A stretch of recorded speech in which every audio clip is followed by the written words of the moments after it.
So you've built a Megabase on Factorio's home world of Novice. Whatever, you might think. We've seen Novice Megabases for years. Then you build a Megabase on the space-age planet of Vulcanus. Big deal, you say. Resources there are basically free. But what about megabasing on the difficult planets? How can you possibly scale up to thousands of science per minute when you need to keep the entire base from freezing? Or when there's barely any room to build anything? Or when the science itself can spoil and rot? Well, that's exactly what we'll be tackling here in the second and final part of our Space Age Megabase journey. Part 1 was all about Novice and Vulcanus, but even though we got all 7 sciences done, the hardest research we could actually do only used 5 of them. Most of the harder researches are locked behind white science, so why don't we kick off Part 2 by megabasing in space? The goal of this space platform is to constantly be flying to and from Novice, making science all the while. Last time, the inner-planet cargo haulers taught me that it's not easy to maintain enough water for a fission reactor, so we're going to be flying this one on solar power. To that end, we'll be relying on legendary quality of most everything, along with plenty of efficiency modules. 1 speed and 1 efficiency module per beacon can get us to our 60 science per second target with only 4 assemblers and less than 10 megawatts of power. Since we'll need iron plates to make the science, let's put foundries between 2 pairs of assemblers so they can also share the beacons. Then we can put our crushers in the spaces to either side of the foundries and let them hug the edges so they can share the beacons too. I'd like to use stack inserters for my outputs to take full advantage of limited belt space, which requires multiple filtered outputs for each crusher. Then we can output the crusher products to separate intermediate belts and let the foundries have first dibs before sending any excess to the inner lane of the main belt. In fact, we can even let the plate foundry output onto the same intermediate belts. I spent some time experimenting with stair-stepping belts to conform to the A-frame layouts of my other ships, but there's really nothing I could put in the section above except unnecessary extra power. So eventually I gave up and resigned myself to just having the 1 sushi loop and making the ship a big rectangle. We may not be able to make a white science block in Space Age, but we can at least shape the ship like one. I was feeling a bit lazy when designing the thruster layout, hence my spamming a bunch of tanks to route the fluids. That said, I did take care to leave space in the center to allow expandability of cargo bays out the back, since I'm not sure how much cargo space we'll actually need. It only looks like we're horrifically short on power, because Rate Calculator is using the values for Novice's surface.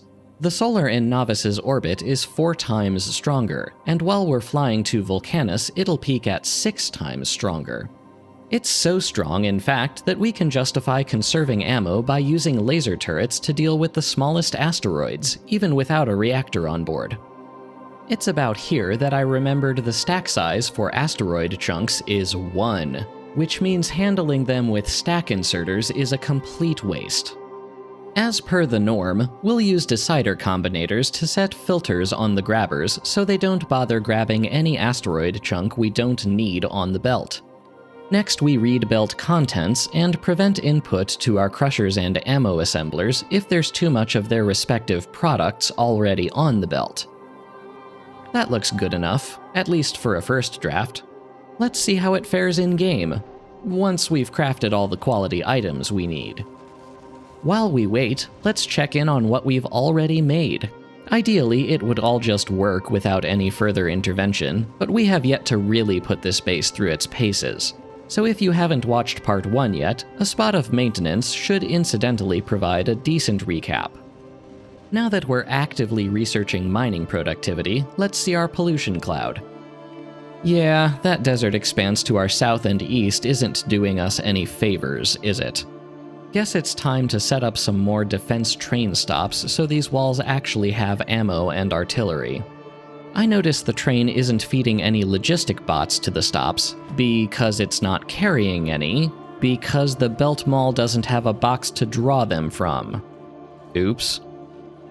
Then I realize the train also isn't carrying any repair packs. Bigger oops. Let's just add those to the input chests and the defense stop logistic group and pretend that never happened. We haven't researched any artillery shell damage upgrades yet, so it takes 2 shells to kill 1 spawner. Maybe I'll do something about that later. And by later, I mean right now. At least a little. We have plenty of buffered white science we got from our little old stationary platform. It's not enough to reach one-shot artillery damage, that would require research level 9, but we can get ourselves about halfway there. Once we've done that, it's back to mining productivity.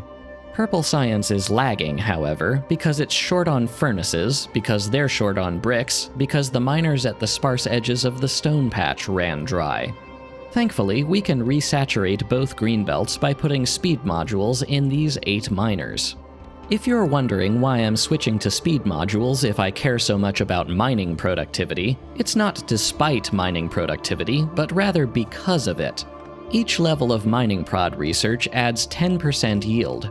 Even if I was using all legendary prod modules, that would only add the equivalent of 10 levels of mining productivity research. And we're currently at level 136 and counting. So this patch isn't running out anytime soon, no matter what modules I slap in here. Better to speed things up so we can get more items out of fewer miners. Our white science ship is almost ready now, but I'm still a bit nervous about maintaining water levels. Let's shuffle these corner beacons inwards to make room for some metallic and carbonic reprocessing crushers, just to be safe. Alright, time for a test run. Well, it peaks where we want it, but soon it starts to dip. Apparently the science assemblers are short on iron, despite our having plenty in the foundry. Guess that means we're just not buffering enough iron on the sushi loop to keep the assemblers saturated. Let's put that new white science to good use by finishing up the artillery damage research. This uses every science we've made so far except purple, so it'll be a good stress test. Looks like black science is lagging because even this huge brick furnace build isn't enough to saturate the wall demand. Let's close that gap with this patch to the southeast. I switch back to mining productivity research for a bit, only to find that purple science is now short on red circuits, so here's another red circuit block. And another green circuit block to support it. We always needed these additional blocks to hit our full science target, but since we weren't using all our sciences last video, these additional circuits would have lain idle. While we're in spit and polish mode, let's fill in some of these rail edges. Nothing's really hurting for their absence, except my soul. The white science brick stopped working. Looks like the root cause is that the stack inserters for iron ore and calcite are fighting each other for space on this belt, meaning the joint input inserter they feed can get deadlocked. Rather than fix that with a bulk inserter, here's the new plan. The upper metallic crusher and the lower advanced oxide crusher will feed ore and calcite, respectively, directly into the foundry. Meanwhile, the upper advanced oxide crusher and the lower metallic crusher will feed directly onto the sushi belt. This idea requires a bit of underground belt shenanigans to make the lower variant work, but eventually we get there. Purple science is running out again, this time because of iron. Apparently 5 trains aren't quite sufficient to saturate, 22 unload stops. The red circuits can't keep up either, because they're low on plastic. The plastic block is full though, so I guess this is also a train throughput issue. Thankfully, we have room to add a third plastic load station here, so we can probably avoid needing to make a second plastic block. Then purple science starts lagging again, this time because our stone patch is almost dry, so we need to secure another one. The resource demands for purple science are maddening. All this science running at full tilt is pushing our pollution cloud pretty far past our borders, which I wouldn't mind so much except for the constant damage alerts. Time to do some more destiny manifesting, which we're doing with spidertrons and tens of thousands of rockets. The spiders won't be able to reach this infested island, but I have my ways. Then comes hours upon hours of clearing natives and laying down new borders that I'll mostly skip over for your sake. You can see I got bored and didn't quite march with Sherman all the way to the sea, but I was past my breaking point and it should still be a significant improvement. I was so bored that I decided to experiment with pollution reduction. Space Age introduced tree seeds, so you can replant the trees that you clear-cut. So I spent some time during trips to and from the borders running around randomly and slapping down saplings like some sort of deranged Johnny Appleseed. This is supposed to say, recycle your biters. You can kind of make that out from the map view, but not at all from the real view. In my defense, writing with seeds is way harder than it looks, so I don't know, you try it sometime. Okay, before getting into the thick of things, I wanted to address a prevalent comment on my last Megabase video. I'm using assemblers to make low-density structures because the casting recipe is actually less efficient on your copper and iron versus casting to plates and steel and then using assemblers. That said, the casting recipe is also more efficient on plastic, so which one you should use depends whether you care about saving on copper and iron or saving on coal. On Novice, that's a no-brainer. Copper and iron are by far your biggest resource concerns, so it's assemblers all the way. But on Vulcanus, copper and iron are free, so it's a better idea to use the casting recipe there. I was using assemblers for my LDS on Vulcanus, however, and I couldn't quite live with the knowledge that I might disappoint the YouTube comment section. So here's me replacing the LDS build on Vulcanus with a new Foundry-based version. Let's also take this opportunity to clean up the scheduling on our interplanet cargo haulers. I typed in all those scheduling conditions manually last time, but it occurred to me later that it would be a better idea to wrap most of those conditions into a single decider combinator that just outputs a checkmark when they all pass, and then monitor that one circuit condition in the schedule. And let's add a low cargo bay check to the refuel and repair interrupt while we're at it. All these cargo bays sticking out the back will occasionally get damaged or destroyed by rogue asteroids, and we're not making more anywhere except Novice, so the ships that don't stop at Novice by default need a trigger to make sure they never run out of replacements. Alright, now that we've gotten those chores out of the way, what say we tackle an actual planet? My Fulgora and Gleba bases are both wrecks, but between the two, Gleba is the ticking time bomb, so let's start by defusing that. Almost everything on Gleba starts with farming, and timing when to actually harvest is tricky. We don't want to harvest indiscriminately as soon as the crops are ready, because the spoilage timer starts as soon as you pick them. Instead, we want to trigger a harvest only when we're in need of the respective crops. We're going to solve that problem by first setting up an arithmetic combinator to serve as what's called an edge detector. By setting it to multiply by -1 and adding that to its input, it effectively neutralizes any signal it receives. But since a combinator takes 1 tick to calculate, the original signal will still pass through for that 1 tick. We'll hook that edge detector up to a train station, which can broadcast a signal when a train is assigned.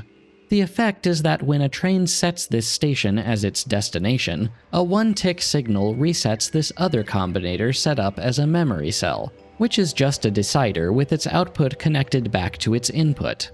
This memory cell tracks how many crops we've harvested, which we can do by setting this output inserter to pulse its contents. As it removes more harvested crops, the memory cell counts up. When the count reaches the number of crops we can fit into one train wagon, the agricultural tower is then set to shut down. 1 crop yields 1 stack, and we can fit 36 stacks in a wagon. The other 4 filtered slots will be reserved for seeds, which is enough to fully replenish the next batch of crops plus a bit extra. Ignore that I apparently thought seeds came directly from harvesting. I was being dumb and I changed it later. And that is an automatic harvest triggering system. There's still some stuff to clean up though. For starters, we should prevent new trains from coming in if the harvest isn't ready. We can do that with a clock that counts upwards forever, 1 increment each tick.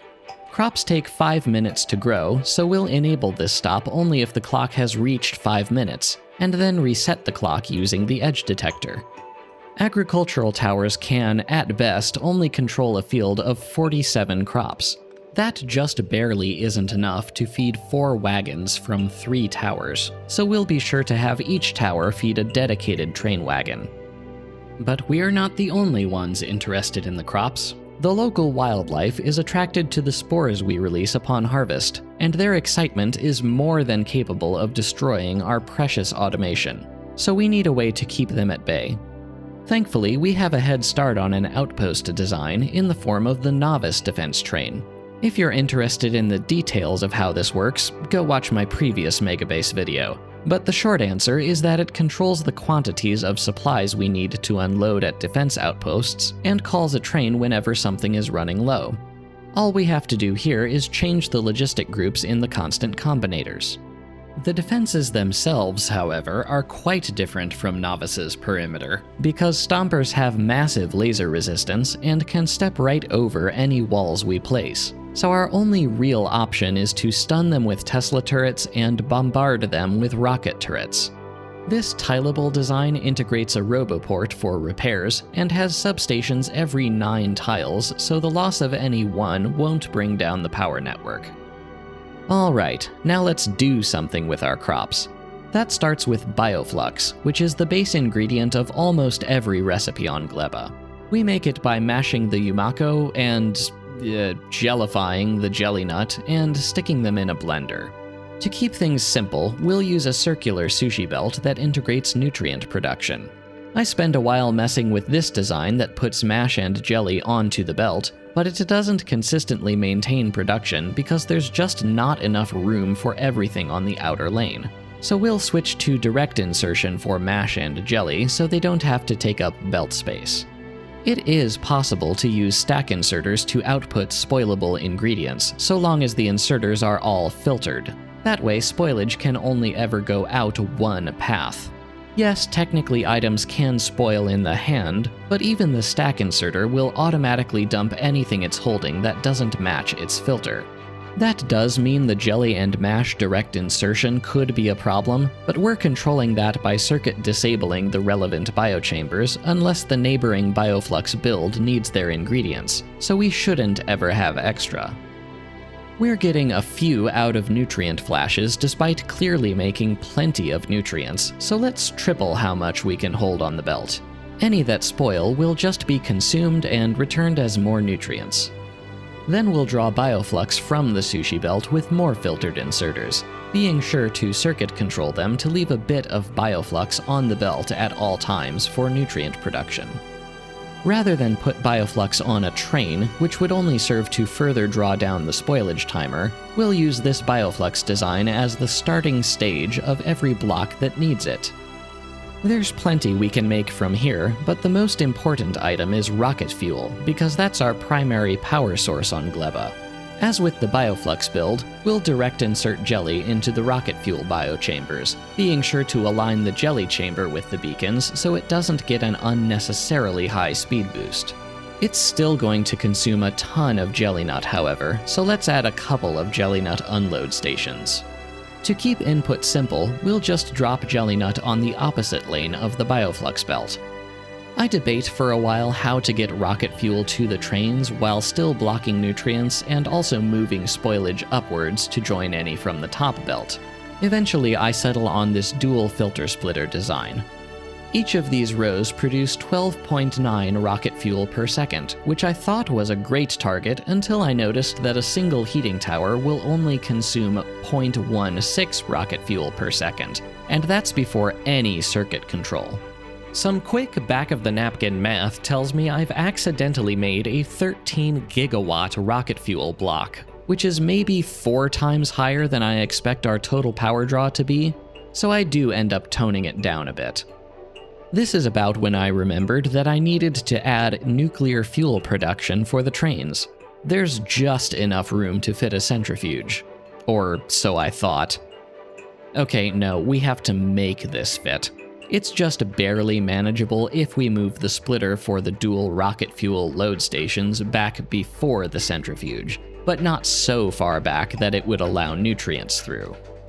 Guess who also forgot to add a spoilage to nutrient assembler at the beginning of the rows? There's absolutely no way we're fitting that now, so I decided to take the lame option and add a nutrient requester chest instead. We'll just have to trust that the bot mall will make the nutrients we need to kickstart the process. Now to burn the rocket fuel for power. To make steam on Gleba, we need to connect heating towers to heat exchangers. We can rip a chunk of 80 exchangers out of Novice's nuclear reactor blueprint to speed the design process up a bit. One heating tower can support 4 exchangers, so 2 groups of 10 gives us a perfect ratio. But we can't just burn rocket fuel here. We also need to burn excess spoilage and seeds, so each tower will have to draw from 2 belts. For maximum fuel efficiency, rocket fuel should only be inserted when the tower temperature gets too low. But spoilage and seeds should be inserted no matter what the temperature is, because the whole point is to get rid of them. We do need spoilage for other things like sulfur and carbon, however, so this spoilage unload stop will have minimum priority. Seeds are a bit more complicated than spoilage, since those are coming from the logistics system. We'll handle them by using a roboport to send the logistic network contents, and then setting these seed requester chests to enable only if there's too many seeds in the system.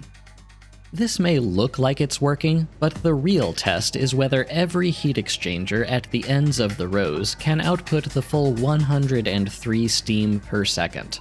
Eventually, I get tired of waiting and use the editor to speed up the game until the last holdout heat exchanger hits maximum output, and then set the temperature threshold for rocket fuel. Looks like 830 degrees should be good here. Since our current Gleba base is such a glaring example of how not to handle spoilage, it occurred to me that I should add a few more requester chests for spoilage that enable if we have an excess in the logistics system. The belt setup here might look complicated, but all it does is ensure that logistics system spoilage has sideloading priority over train spoilage, while seeds get their own lane. Finally, let's add an alarm to let us know if a steam block ever runs out of rocket fuel. Restarting a power grid on Gleba is almost as annoying as it is on Aquilo, so I want a heads up if we're ever in danger of that. Similar to how rocket fuel is made with jelly on Gleba, plastic is made with mash, so the basic design will look mostly the same. But the plastic build will be much shorter. The recipe makes plenty, and we just don't need much plastic on this planet, since it's not part of the science chain. A handy belt trick that I like using for spoilable products is a dead-end filter splitter. By setting the filter to the fresh version of a product, we can stop that product from proceeding down the other side, but once it spoils, it can pass through, since it no longer matches the filter. Since we need both a plastic load stop and a spoilage load stop, we unfortunately can't shorten this block, and it's not worth making the build longer to increase plastic production because, again, we don't need much, so we'll just have to live with these awkwardly long belts here. Next, we'll tackle the sulfur and sulfuric acid in one combo block. We won't need much of either, just enough to make explosives and blue circuits, so a couple copies of this little compact build should be enough. Sulfur is made from spoilage on Gleba, so this will be our highest priority spoilage unload stop. It also needs bioflux and nutrients in lesser quantities, so we'll put those on the outer belts and draw from them with long-handed inserters. One of the nice things about needing spoilage as an ingredient is that it's dead simple to start the nutrient-making process. Once the process is started, of course, we'll disable the spoilage to nutrient assembler so it doesn't eat any more spoilage than it needs to. Then we set up load stations for acid, sulfur, and any bioflux or nutrients that spoiled on the line. The mechanics of spoilage dictate that we have to conduct stoppage testing on every build, meaning we have to make sure that if the build backs up for a while, it won't irrecoverably crash and require manual intervention to restart. In this case, the sulfur-making biochambers can eject a nutrient spoilage onto the sulfur line, which can cause a deadlock as the spoilage out blocks the acid plant from getting any more sulfur. I forgot to record myself making the change, but I solved this problem with a separate spoilage out belt just for the sulfur plants. Iron and copper aren't mined here. They're made by breeding bacteria that spoil into their respective ores. To breed bacteria, we first have to have bacteria, which we can get automatically. But these are terrible recipes. They take in jelly or mash, spit out a ton of spoilage as a byproduct, and only have a 10% chance of working to show for it. So we only want to use this recipe when we detect that the first breeding chamber has no bacteria inside, meaning the process needs to be kickstarted. Just a simple fast inserter for output here. We only need one bacteria from this. I'd like to use bulk inserters for bacteria, but on net we're actually making more than one turbo belt lane can carry without stacking. So unless we wanted to shorten the build, we don't have much choice but to use stack inserters here. Bacteria spoils in all of 1 minute though, so we'll need to make 2 output stack inserters per chamber, one filtered to bacteria, the other to ore. Now for a stoppage test. We let in more jelly nut only when we need to restart the process, but it can't reach the jelly nut processing inserter because it's blocked by spoilage. This would clear eventually, but it's more efficient if spoilage gets its own belt out. I forgot to record myself making it, but there it is. Like Novice, we'll import calcite here and use it to turn our ores directly into their molten equivalents, since that gives a massive productivity bonus. We'll want 2 molten metal trains per block to meet our throughput needs, but we don't want to connect them directly to each other for fear of starving one train while loading the other. Again, you can watch my last Megabase video if you're curious about the details, but these chained fluid load stations use pumps to isolate the loading tanks from the general holding tanks. Now we hook up the spoilage load station, and we're done here. And copper is the exact same build, just with all the recipes switched. With all that ready, it's finally time to tackle the science. Gleba's science pack is unique in that it spoils, and its freshness value dictates how much science it's worth. You can increase the timer with quality, but routing science of varying quality is a non-trivial problem. It's much easier to account for low freshness by just making a bunch more science. So we'll be targeting, let's say 80 science per second here, instead of the 60 per second we're targeting everywhere else. The first hurdle is that breeding the intermediate pentapod eggs necessary to make the science requires approximately 1 metric buttload of nutrients.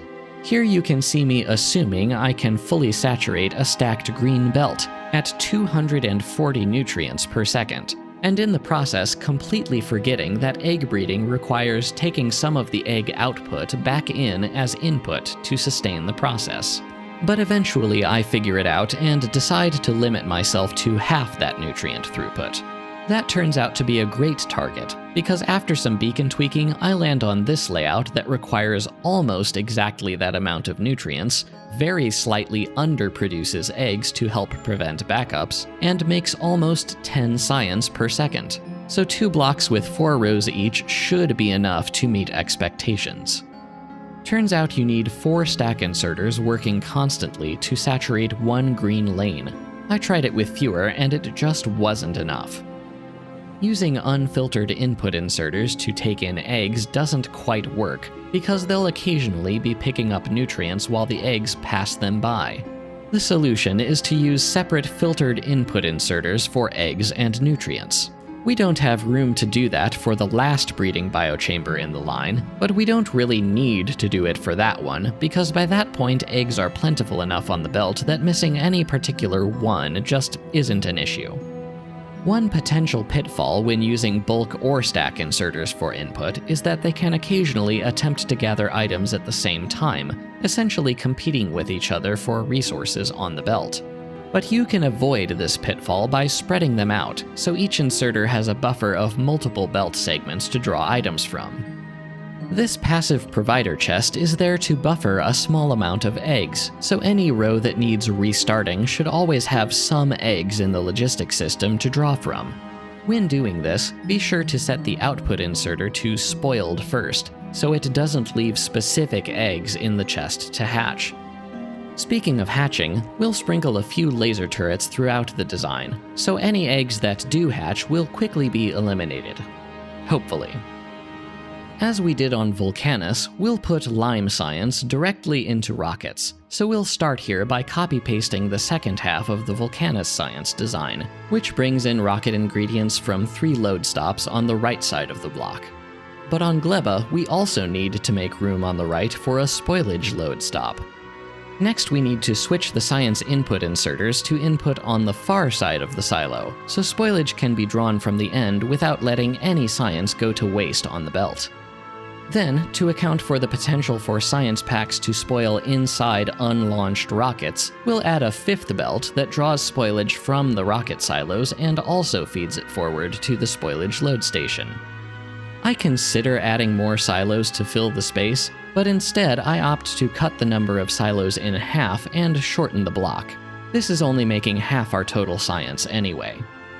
Now for some stoppage testing. I think we might be holding on to too many eggs. Hey, you know what would be a good idea? Putting limits on these egg provider chests. Well, I guess that's better in a technically correct sort of way, but this is still way too much hatching to deal with. New plan. Set up an inserter at the end to burn eggs if there's too many on the belt. I think we're on the right track, but this isn't burning fast enough to prevent egg buildup when the science backs up. So let's circuit disable all but the first egg breeding chamber if eggs back up too. For a while I think this is working, but then spoilage ejected from the disabled chambers backs up behind science and blocks the flow of new eggs, which means we're going to get some more hatches. Alright, I give up. It's time for a ground-up rethink. The first important insight to make this work is an ingredient switch.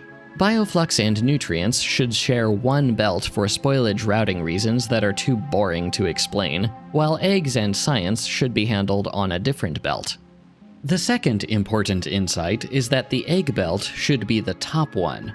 That's important because of this fun little inserter trick. We've used this a couple times already, but the short explanation here is that using an inserter to move items from one belt back onto the same belt will force items onto the right-hand side in the direction of travel. By putting eggs on the top belt, we can use this inserter trick to move eggs from the far lane to the near lane of the belt, clearing the far lane for science output. Then we'll reinsert that passive provider chest while we're at it. We can also use that chest to route any spoilage across to join the other belt, but that means we can't limit the chest since there also has to be room for spoilage, so we'll still need to destroy excess eggs. Thankfully, destruction is made easy with this filter splitter. I've spared you from a couple false starts, but suffice it to say I am thrilled that substations actually fit this time. Anyway, we'll again use the idea of circuit disabling all but the first egg chamber when we start to back up. Then the heating tower inserter uses the opposite circuit condition, enabling when the chambers disable and vice versa. But there's a problem with this heating tower. While it has 2 slots for fuel, it only burns stuff in the second slot if the first is empty, meaning we can't populate the second slot with eggs because otherwise they'll just sit there and eventually hatch. So I guess we'll need a combinator here, set to monitor eggs in the chest on one wire and eggs in the tower on the other wire. Okay, looks like our circuit control works. Just kidding, it almost works, but we actually have to make sure we're very slightly overproducing eggs. Otherwise, a few eggs will stall at the filter splitter and eventually hatch, because there's never a backup to tell the inserter to destroy them. But we also have to make sure our total nutrient consumption is under 118.99 per second, because that's how much is left over after a bioflux to nutrient chamber saturates a stacked green lane, after accounting for its own reconsumption. If we exceed that nutrient target, an egg breeding chamber will occasionally be starved for nutrients and functionally underproduce, causing the same problem. Trying to overproduce as few eggs as possible while staying under the nutrient target required a ton of beacon tweaking. This arrangement only produces 9.7 science per second per row, or 77.6 per second total across 8 rows. That's slightly under our target of 80, but it should be fine. It just means the average science pack will have to be 77.32% fresh instead of 75%. Okay, slap these new designs back into the block and surely we must be done with lime science. Which means the only thing left to design for Gleba is the bot mall. We'll make things easy on ourselves and start by copy-pasting some unload stations and assemblers from our Vulcanus and Novice bot malls to minimize how much we have to set up manually. One of the other big questions I got last time was, why didn't I use parameterized blueprints to set up my bot malls? Because we didn't think of it? I'm sure you did your best. But since it's a 95% copy-paste job now, there's not much point setting that up for the remaining malls. Anyway, we delete a few things we don't need here, like labs and space platform accessories, and add a few things we do need here, like heating towers. Naturally, we'll also need some biochamber exclusive products here, like carbon fiber. Speaking of carbon, we'll want coal synthesis to make explosives here, since by default we have carbon but not coal. Spoilage is needed for carbon and a few other mall items, but we'll set its unload train station priority to medium. Spoilage should go to sulfur and acid first, then the mall, and only after that should it burn. Next, we'll set these nutrient requester chests to enable only if there's a request for carbon in the logistics system. That should prevent a potential loop where we don't need carbon, so nutrients are continually created only to never be used and rot. We'll also control our Jelly Nut and Yumako unload stops to enable only if their products are needed. Nothing needs Jelly Nut or Yumako directly, just jelly or mash, so we'll enable the stations only if mash or jelly are requested and we're out of the respective fruits. Now that we have our raw ingredients in, it's time to use them. The most difficult ones are, naturally, the ones that need spoilable items. We'll control the trickiest ones with dedicated combinators that will slot right in between their input and output chests. We'll start by reading logistic network contents on the green wire and logistic network requests on the red wire, and send those around the mall as needed. Biolubricant is an easy one. Only enable its input chest if lubricant is needed. Artificial soils are more difficult. We need excess seeds in the system, and landfill, and we need to have not made enough soil yet. If all those conditions are true, we'll use the combinator output to set requests for the input chest. This is possible because sometime between the last Megabase video and this one, the devs updated the game so combinators can now output constant signals with any arbitrary value. Overgrowth soils don't need nutrients, but do need biter eggs. I don't like biter eggs, which is why I've been using Productivity Module 2s everywhere. So who knows if we'll actually make any overgrowth soil. But these blueprints are here for you too, so we'll set it up regardless. Can't forget to sprinkle a few laser turrets around to deal with any biters or pentapods that happen to hatch. Let's see, we'll need nutrient production too, which also needs a combinator, so we'll stick that right by the soils. Spoilage to nutrients is a fun one, since we only wanted to kickstart the bioflux to nutrient production. So we'll enable this recipe only if nutrients are requested, greater than 0 on the red wire, but not present, 0 on the green wire. Then bioflux to nutrients should only enable if nutrient requests outnumber nutrients present. Carbon fiber, stack inserters, bioflux, and biochambers are all basically the same story. Enable their requester chests only if there's not enough of their end product in the logistics network. We're making a little sulfuric acid on site here because the only thing we need it for is a handful of batteries, so it's way more space efficient to just use the water and sulfur we already have on hand rather than bringing in an entire train for it. The stone to landfill production stop can be copy-pasted straight from Novice. Then we'll need to make a bit of room for the landing pad and a calcite train. We want some extra space in the mall for arbitrary quality item production, but not this much extra space. But there wouldn't be enough room left over if I tried to shorten the block by one rail segment. So I decide to clear some space by deleting a copper unload stop turning the remaining copper unload stop into a combination plate plus wire manufactory, and then shorten the block. I must have been in a real perfectionist mood when I did this, because redoing all that signal wiring is no joke. But it's all worth it in the end, because the right-hand side of the block is much cleaner for our efforts. And it's a good thing we still have a bit of space we can squeeze out there, because I almost forgot the defense load station. We'll set this up more or less like we did in the Belt Mall on Novice, with many dedicated requester chests inserting into filtered wagon slots. The first wagon will carry the turrets and ammunition, while the second will carry everything else. The refined concrete filters are there to block those slots from ever being filled by anything, since they should never actually encounter refined concrete. As a finishing touch, we'll switch these passive provider spoilage chests to buffer chests. That lets us guarantee that we can still make carbon fiber even if there's tons of spoilage in the logistics network, but none in the train network. And that should be everything we need. Time to actually build it. Expanding on Gleba is going to require a ton of landfill and rail, so we'll start by stockpiling a ton of stone and stone accessories. Thanks to the railgun, I can take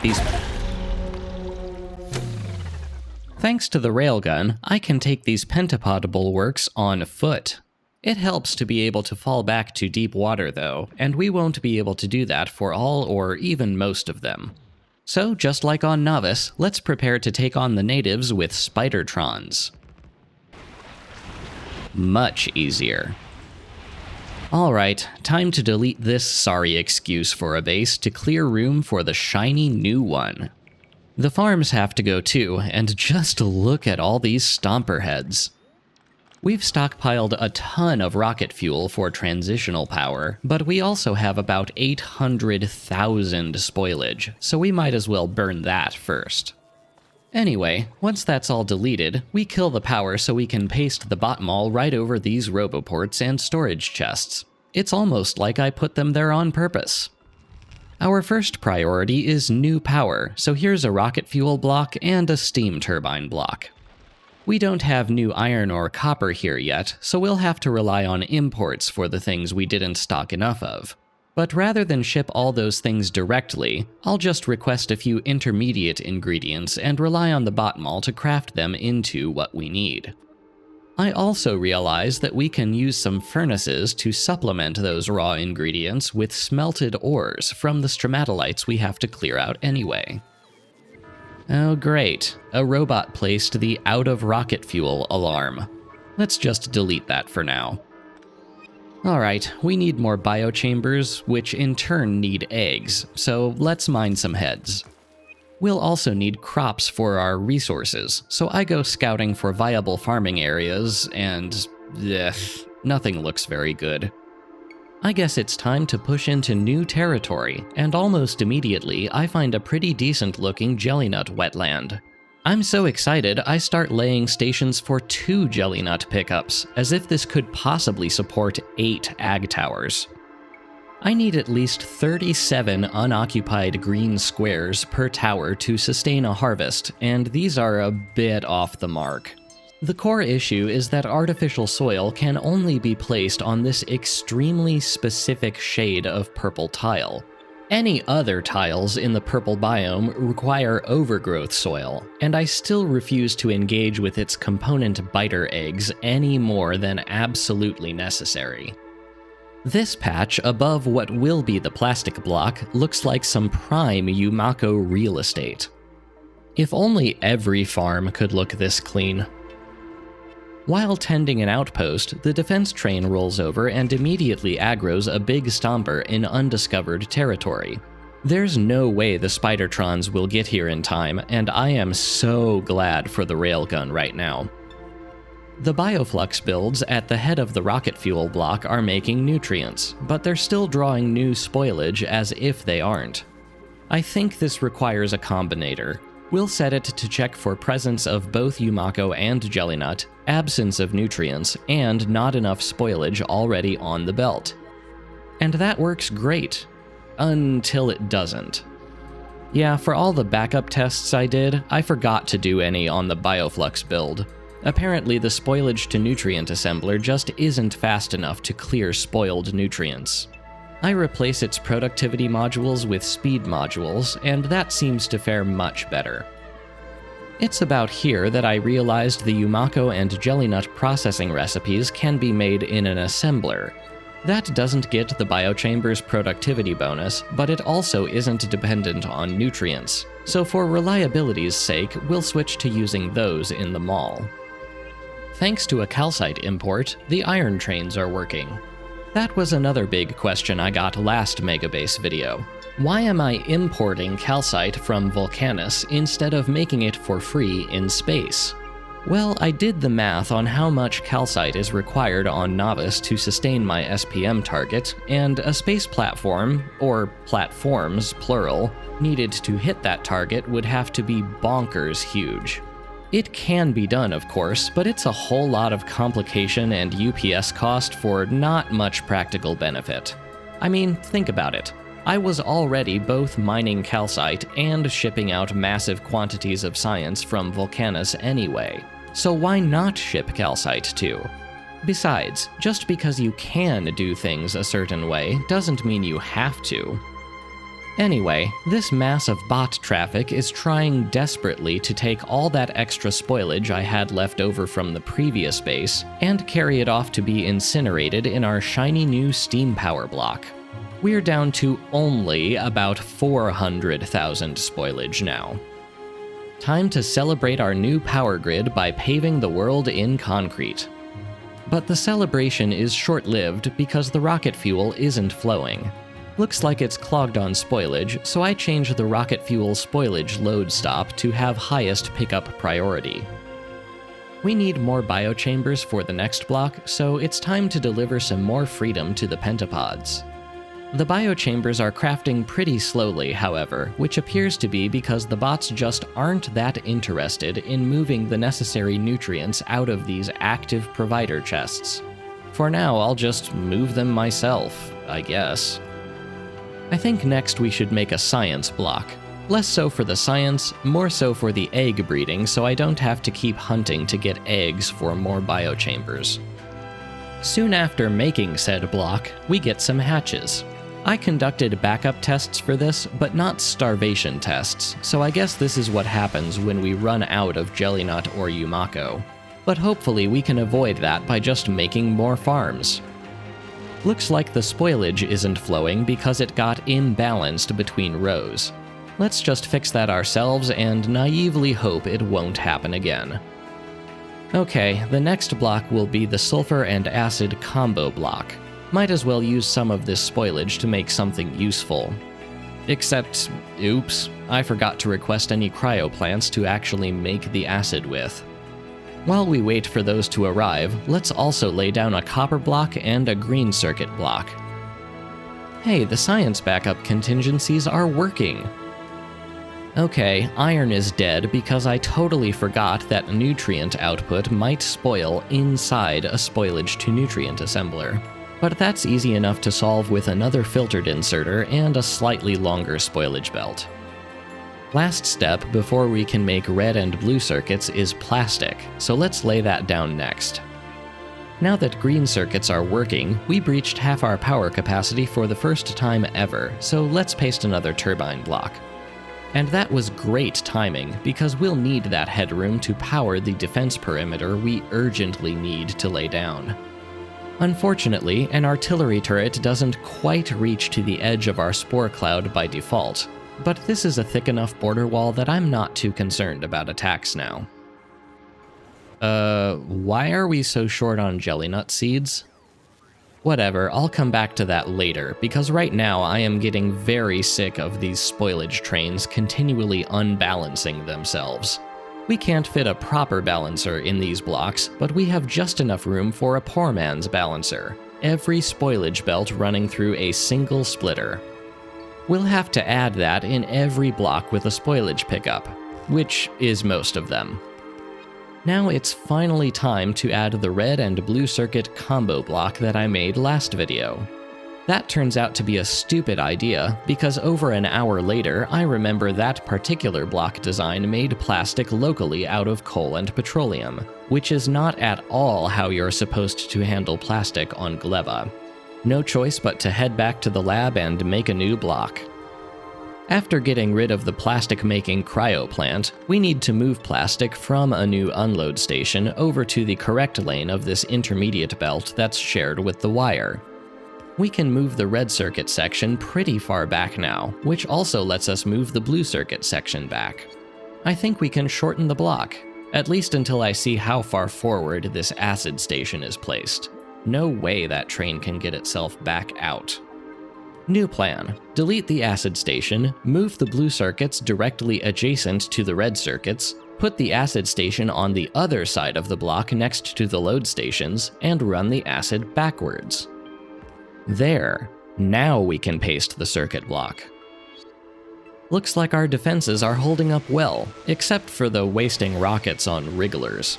Guess I forgot to set the rocket turrets to ignore unlisted targets. Low-density structures are the last block we need to make this base functional. This is a straight copy of the block we're using on Novice. Okay, I figured out why our seeds are running so low. Seeds are only gained from processing, which means you don't get any if the crops rot first. And there's a fair bit of rotting that happens when blocks get backed up. I'm going to address that problem by forcibly processing nearly spoiled crops right by the drop-offs. That starts with this clock, which counts upwards when a train arrives at the station and resets when it leaves. Then we enable the inserters that input to the processing assemblers if the clock has counted to 50 minutes. Those assemblers then output into the seed requester chests, which are set to trash unrequested items. Fitting this design in the rocket fuel block does require shortening that build slightly, but we're still making about quadruple the maximum that a turbine block can consume. Plus, shortening it means we have room for a spoilage to nutrient kickstarter. Anyway, this crop spoilage prevention method will pump out a ton of jelly and mash that will almost immediately spoil, but we can burn all that and not care. We're really just in this for the seed recovery. This is a good enough idea that I'll apply it to every Yumako or jelly nut consuming block. I can't wait for my new bounty of seeds. 1 hour later. I have no seeds, and no idea what... 400! Okay, apparently while I was repasting the trains during the last trip to the lab, I neglected to repaste the train wagon filters. So it turns out we actually have plenty of seeds, it's just that they're all trying to cram into my trains. I go around herding and de-seeding trains for a while, and finally we get some respectable seed counts in the logistics system.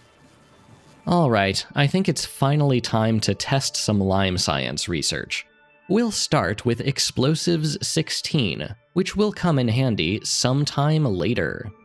Then a healthy dose of railgun damage, which will come in handy sometime even later. But the test doesn't last long, because one of the science blocks is starved for jelly nut. I guess that means we need to scout out more jelly nut farms, and look at this stomper convention. Well, that might be one reason why research is lagging. We didn't increase the buffer size of every science in the requester chests, so some of the labs were starving. And speaking of starving, our mall just isn't churning out the nutrients we need to feed everything else in the mall that needs them. It works, kind of, it's just unbearably slow. I'm going to address that by changing these steel nutrient chests to passive provider chests in the copper, iron, and plastic blocks so the mall chambers can pilfer from them. We need those chambers running because that's the only way I can get the artificial soils we need to make more farms to keep from starving the science, and everything else. These defenses can take anything the pentapods want to throw at them, and they'd better considering each of our 928 Tesla turrets draws a whole megawatt just by existing. Okay, the cargo hauler is refusing to drop its Lyme science, because science is down, because we have no orange science, because there is a 1, 2, 3, 4, 5, 6, 7, 8, 9 train deadlock by the science block. This sort of failure can happen with this rail network design if enough trains are trying to circle the block at the same time. But nothing we can't unclog by adding a few signals to break up the long inner ring section. Okay, science is flowing again, but it quickly dips below the 7.2k per second max throughput. And eventually I see why. The bot swarm is now so large that the roboports directly around the labs can't recharge them all, so you end up with bots traveling elsewhere or queuing in very large groups. On a hunch, I check the Factoriopedia, and sure enough, quality roboports increase recharge rate, so this could be a solution. In a few hours. This train is stuck because an inserter is trying to add spoilage to a filtered wagon. Why is there even spoilage here? Well, 36 stacks of 50 each, so I guess the stop got triggered without a train actually coming to it. I wonder how that's possible. Okay, I need to talk train scheduling for a minute. On any normal planet, it's totally fine to let trains fill up and languish right by the resource load stops. But on Gleba, we can't let a crop train leave the unload stop until its crop is needed, because leaving is what triggers a harvest and thus starts the spoilage timer. So we need a way for each individual stop to tell the train when to leave, but there are varying reasons and buffer thresholds depending on the stop. So how do we keep our trains identical? Well, I'm going to be using another combinator. Whenever a stop decides it needs more crops, it sends a green checkmark signal to the train waiting at the station. The clever part is that the condition to send that signal can vary from stop to stop. Maybe one stop needs a bigger buffer than another, maybe the mall stop only needs a harvest when mash or jelly is requested, but because the resulting signal is the same, all trains can be subject to individual stop control while sharing the same train group and schedule. Okay, we're still a bit under our effective science per minute target, so I go around looking for ways to increase freshness. These beacons are to get rockets to craft fast enough to avoid the silo door closing and opening animations. I also reduce the number of science packs requested by the cargo hauler from 42,000 to 36,000, so it makes more frequent trips. These ideas do help, but the total effective throughput rate is about 3.4k science per minute, not the 3.6 we're shooting for. So I reduce the science request size again, from 36k to 30k. I also add one beacon to the end of the science rows to speed up production ever so slightly. Don't worry, we're still under our egg target.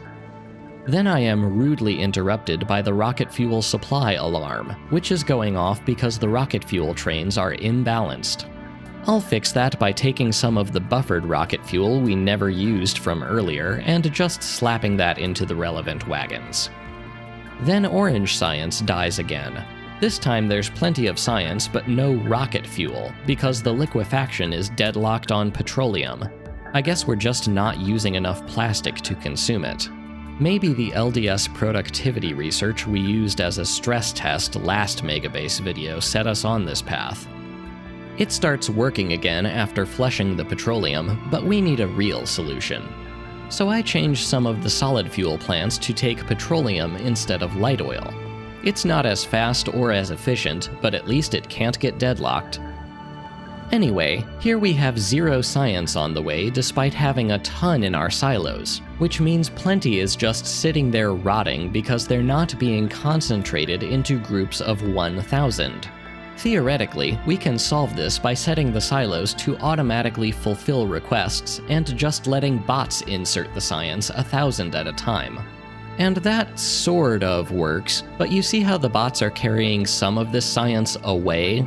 Yeah, they're using the mall silos too, and it's not like I want to set those to not be automatic.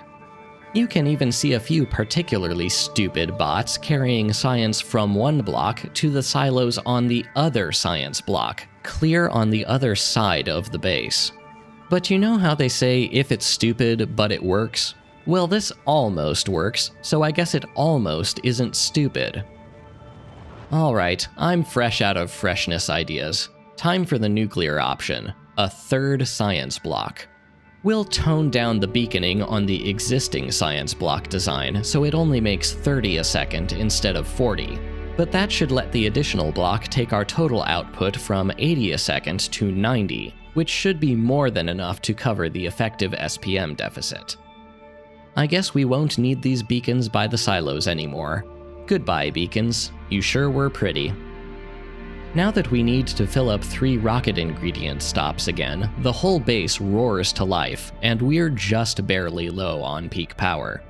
But rather than slap down a third turbine block, I'm going to take the lazy way out and just add a few turbines to the existing blocks. They already integrate a few steam tanks, so they can handle a bit extra peak generation.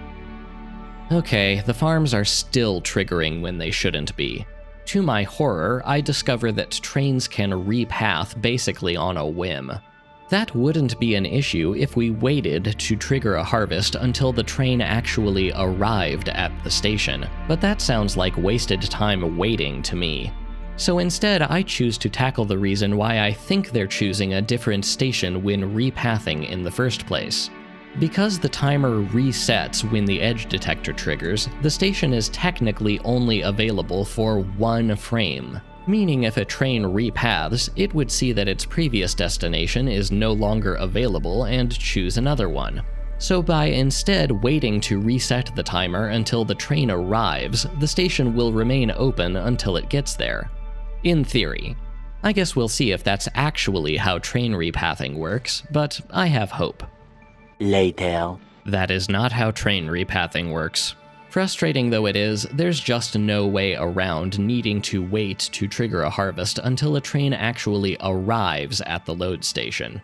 So we'll change these towers and stations to trigger on the T signal rather than the C signal. Then we have to revisit every single ag tower and corresponding pickup stop and paste the new blueprints with the new settings over the existing ones. But it's all worth it when we verify that it can't screw up anymore. And now, at last, Gleba's moment of victory. 3.7K per minute average of other sciences over an hour-long interval, which means we can finally declare that lime science production is no longer the bottleneck. I cannot begin to tell you how good this feels. I hope this planet didn't come across as a slog to you, because trust me when I say I really tried to cut down its footage for the video. Gleba really does its level best to earn its reputation. But don't go away, we still have some other difficult planets to tackle. And since Aquilo will require at least a minimally functional Fulgora base, we'll start with the latter. The world of ruin-esque geography on Fulgora is going to make slapping down large blueprints more than a little difficult. Everything except elevated rail requires a very expensive foundation to place over the oil ocean. So why don't we start here by inverting the rail system? See, minimizing foundation usage for the rail network means turning our straightaways into elevated straightaways, and we'll be making plenty of those to connect the blocks we'll be scattering across the various islands.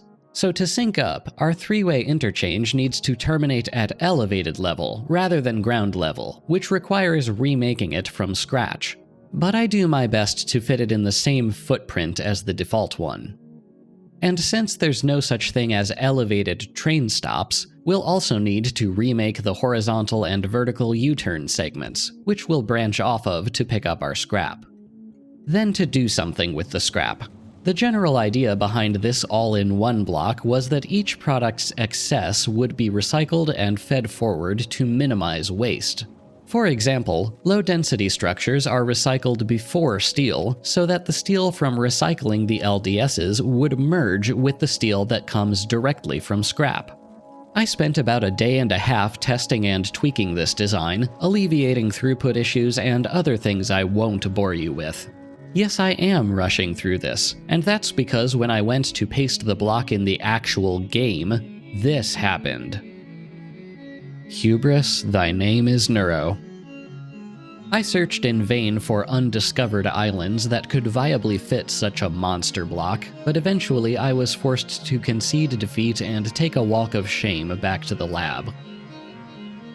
Okay, separation of concerns would probably dictate that we should start with a block whose only purpose is to split out the products that we get directly from recycling scrap. First, we'll pull ice. We have no use for ice on Fulgora, only water, so let's immediately melt it with these backwards-facing chemical plants. Using filter inserters to grab our items is fine. We'll miss a handful compared to using filter splitters, but they take up much less space and aren't vulnerable to backups. Next, we'll deal with holmium.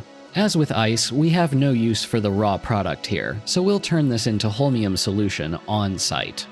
Circuit limiting a pair of filter inserters will let us grab both the holmium ore and the necessary stone in just 3 tiles of space without risk of deadlocking. I love how densely I was able to pack all this. A few copy-pastes later, and we have our 2 fluids. We'll use a single chained fluid load station for water, so any water that the holmium plants draw doesn't reduce what we're tracking in the tanks. Similar to the holmium ore inserters, we'll pick up each solid product by using 2 filtered inserters on each belt dropping into a short box chain. Then, at the very end of the block, a beaconed recycling loop will annihilate anything we didn't pick up. Items are forced onto the far lane, so recycling products have space and priority on the near lane. And bulk inserters are used for recycling input since we can't count on full stacks of any particular ingredient. Alright, this is much more compact than the old block. Now to add all the trains it needs. Being frugal with scrap isn't really necessary, but the idea of bringing in a dozen new products only to void them all just rubs me the wrong way.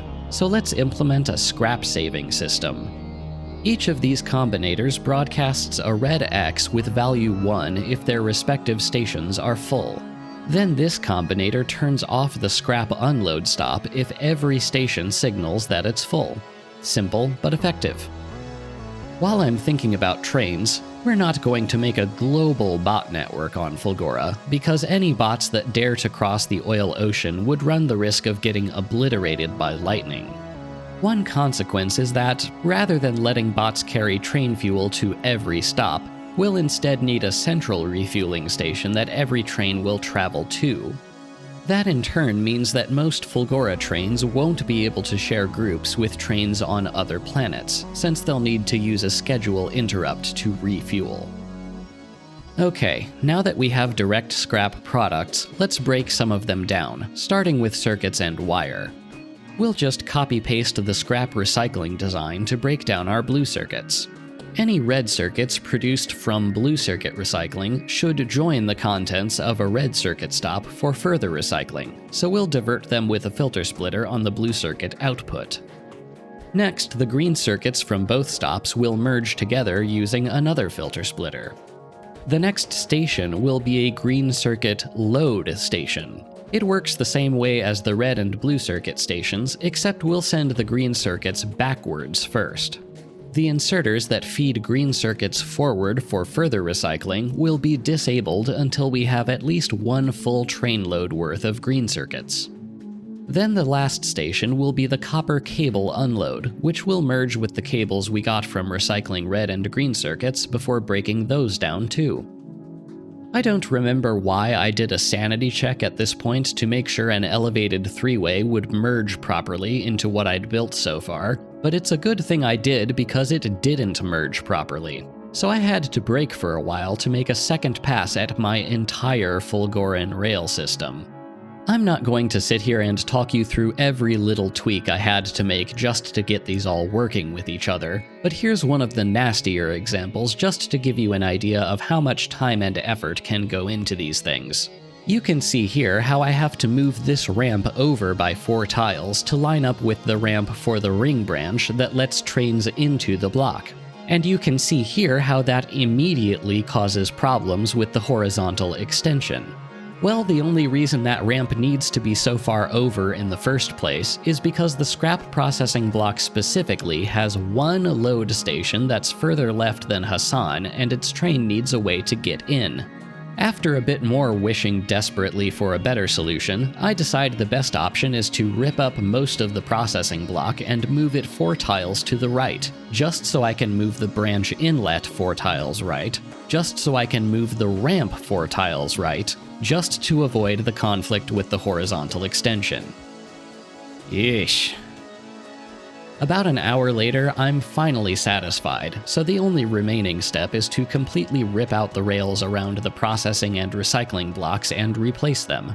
I guess I'm glad I caught this when I was only a block and a half into this planet. Alright, I can be reasonably confident that these work now. Where were we? Right, recycling load stations. Just like the processing block, we'll use 2 pairs of filter inserters per belt feeding into a short box chain to pick up the items we want. And also just like the processing block, anything we miss will get annihilated in a general-purpose voiding loop. This is about when I remembered that since we're not making a global bot network, we shouldn't have roboports as part of the rail network blueprints. At least the lightning collectors can be symmetrical now. Also, the left side ring branch is pretty long owing to the 2 ramps it needs, so let's make our horizontal rail extension asymmetrical to better fill in the block gaps, and let us mostly avoid some very delicate shift key work to get it to overlap properly with existing rail. Ugh, no, I'm trying to work on recycling here. Focus up. We'll call products to be recycled if we're in need of the things they recycle into. We should also make sure that recycling train stops are lowest priority, so we consume any direct products before relegating them to be recycled. A quick throughput test shows me that we don't actually need beacons for green circuits or wire recycling because those are bottlenecked by input inserter speed, not recycling speed. For compactness reasons, we'll recycle the rest of our scrap products in a separate block.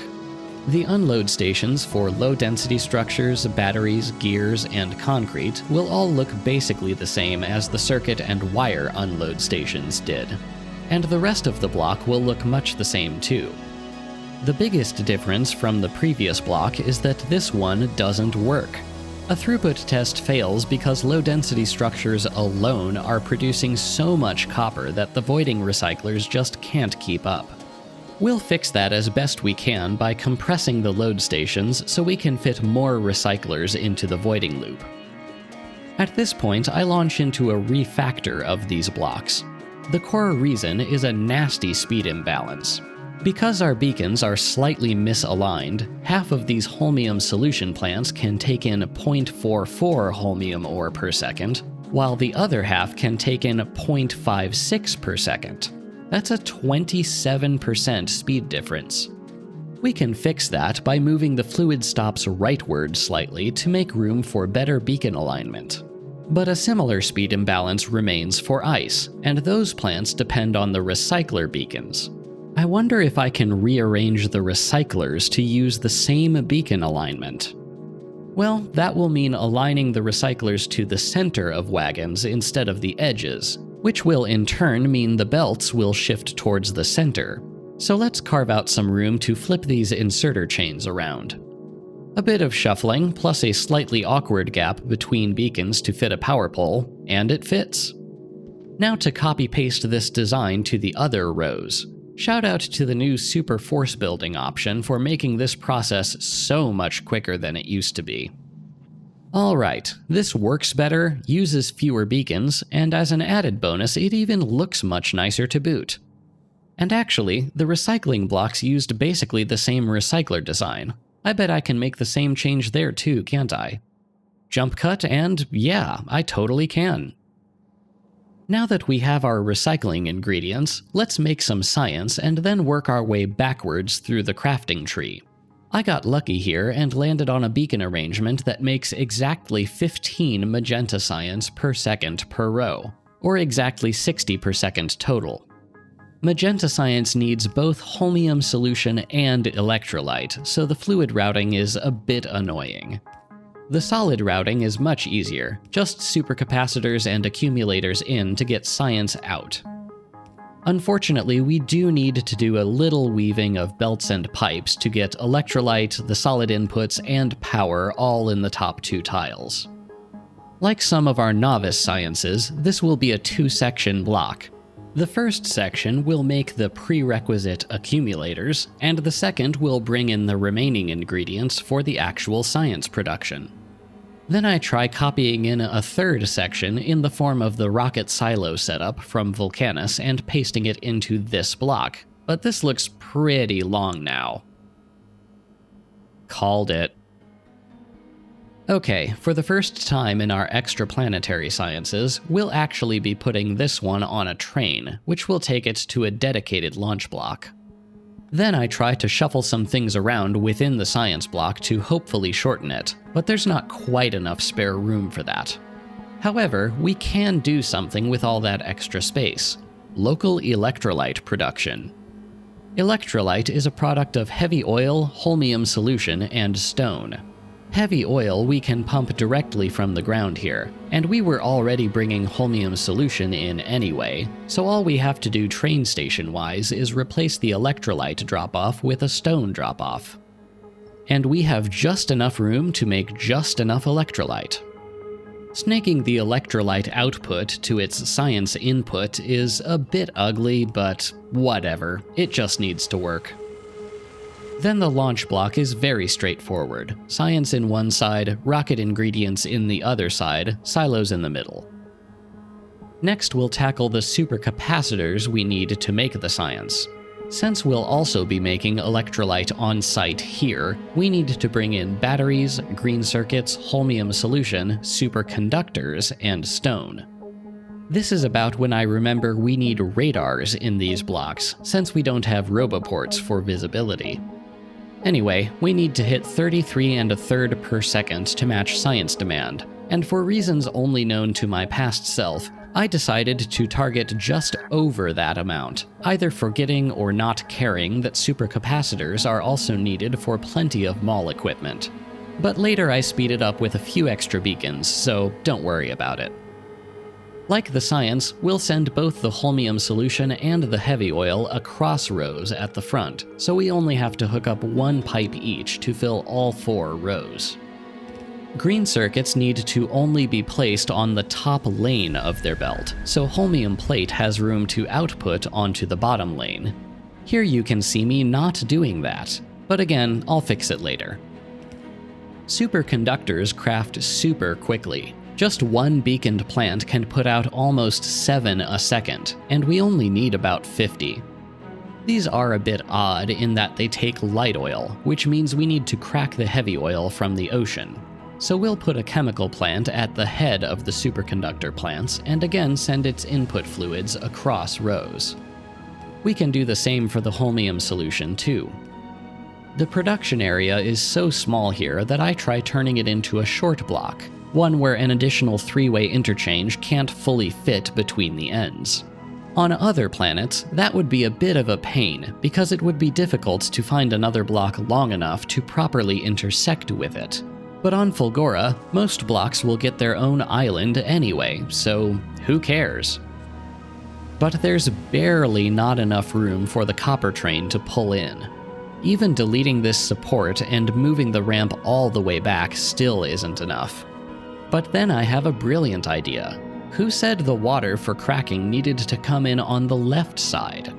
Let's make like Gleba's combo circuit block and bring the water in from the right, stick the cracking plant on the other end, and send the light oil backwards. Now there's only 3 load stations to reach on the left side, which the standard branch can easily feed into. Just rebuild the actual production area and we're done here. Okay, bot mall time. There is absolutely no way our usual extra-long bot mall blocks will fit on a Fulgora island, so let's find a way to split it vertically. Unload stations on top, production on bottom. At first I try using vertical extensions and making the block a big square, but after accounting for every unload stop we need, it's clear the assembly space on bottom is simply too large for purpose. So let's instead format it as if it were two offset conjoined blocks. Besides a contiguous bot network, the only connection these partial blocks will have is the holmium solution pipe, which we need in the production area to make local electrolyte. I forgot to record most of this, but hey, you've seen bot malls before. Really, the only interesting bit is how the electrolyte plant feeds through to the rest of its column of electrolyte-consuming plants. Some shuffling around of assemblers later, and we're basically done. This section is still a bit wider than I wanted, but we'll just say it has 4 quality building areas instead of 2. Who knows, that might actually come in handy if or when I decide to build quality personal equipment. This is looking much more manageable. I don't think we'll have much trouble finding a sufficiently misshapen large island to fit this. All that's left for Fulgora is how to power it, and the correct, in air quotes, way to do that is through lightning collection and accumulators. Like the solar blueprint we used on Vulcanus, this accumulator block is shaped to be able to fit through any arbitrary arrangement of rail. But there's another way to get power on Fulgora, and that's by indulging our inner accelerationist's desire to burn things. We already have water and solid fuel on trains, and we need rocket fuel for powering said trains, so let's make a quick rocket fuel block. We can share an input and output belt by putting solid fuel on the near lane and sideloading the rocket fuel onto an underground at the far end. We need so few assemblers here that we can make like the superconductors and also turn this into a short block. Of course, we then have to burn the rocket fuel somewhere. Vulcanus' steam block got its steam from acid, and Gleba's integrated a spoilage drop-off, and both are too big for Fulgora anyway, so we need to start from scratch here. I arbitrarily decide 60% of Gleba's power target sounds about right. That means 4 groups of 6 heating towers and 2 groups of 48 heat exchangers. Thankfully, there's just enough room in this smaller block for the correct ratio of 166 turbines. Okay, we won't be building all of Fulgora in one go, because despite our efforts to keep things compact, these islands are still fairly small and we simply don't have enough foundation to compensate right now. But foundation takes lithium plate and cold fluoroketone, both of which have Fulgora's native holmium in their production chain. We're going to solve that chicken and egg problem by first using what little foundation we've stocked up to make a minimum viable Fulgora base, then build out some serious foundation capacity, and only after that can we really tackle this planet. By the way, I installed the Visible Planets mod to make these transitions look a bit prettier for you. So, while I was expanding on Gleba, I removed the limit on the Tesla turret box, under the assumption that this crappy Fulgora base would craft them so slowly that I'd want to build up a stockpile to compensate. And, I think that may have been a mistake. Hey, this misshapen island right next to our existing base looks like a good place to drop our misshapen bot mall. For now, I'm turning my personal bots off and placing the initial lightning collectors myself, because we just don't have the foundation to spare on inessential parts of the bot mall right now. Only after we ship in some more foundation can we begin laying down the rest. We got very lucky with this new island. There's even enough extra room here for some accumulators. Then let's lay down a rail extension back to our starting island. The extension blueprint integrates lightning collectors, so sticking near it gives me safe passage. Okay, I could wait for Fulgora to generate what I need to build out the real base, but for the time being, let's just ship in a bunch of raw materials from Novice. Then, with the bot mall up and running, it's time to tear down the old base and shove its contents into the new base. The first step to getting native supplies on Fulgora will be a scrap processing block, which will drop right where the old base used to be. And then some scrap to feed it with. To minimize foundation usage, we'll want to span pretty much the entire distance from patch to pickups with underground belts. I'm just glad the oil ocean doesn't cut off underground paths like lava does. Here I had a really obvious idea. Because bots can safely traverse the entire mall area, we can refuel any train that comes to any stop here, instead of forcing every train to pass through the single refueling station no matter what path it takes. Next, I'm prioritizing rocket fuel, since that's the last thing we'll need to get a trickle of holmium off-world. That block used up the last of our stocked foundation, and one assembler making more just ain't gonna cut it. So now it's time to take our scheduled detour from our science quest to go on a foundation quest. I'll be targeting 15 foundation per second, which you might recognize as being a genuinely stupid amount. But don't you worry, I have an equally stupid project in mind for another video that will require this kind of foundation throughput. How stupid, you ask? I guess you'll just have to get subscribed to find out. The best place to make foundation is on Vulcanus, since the bulk of the ingredients by volume are already there. Most of that volume comes in the form of stone, so we'll make 3 unload stations for that, plus 1 for tungsten plate. The other ingredients we'll bring in via bot, less because I want to and more because I don't want to make trains for them.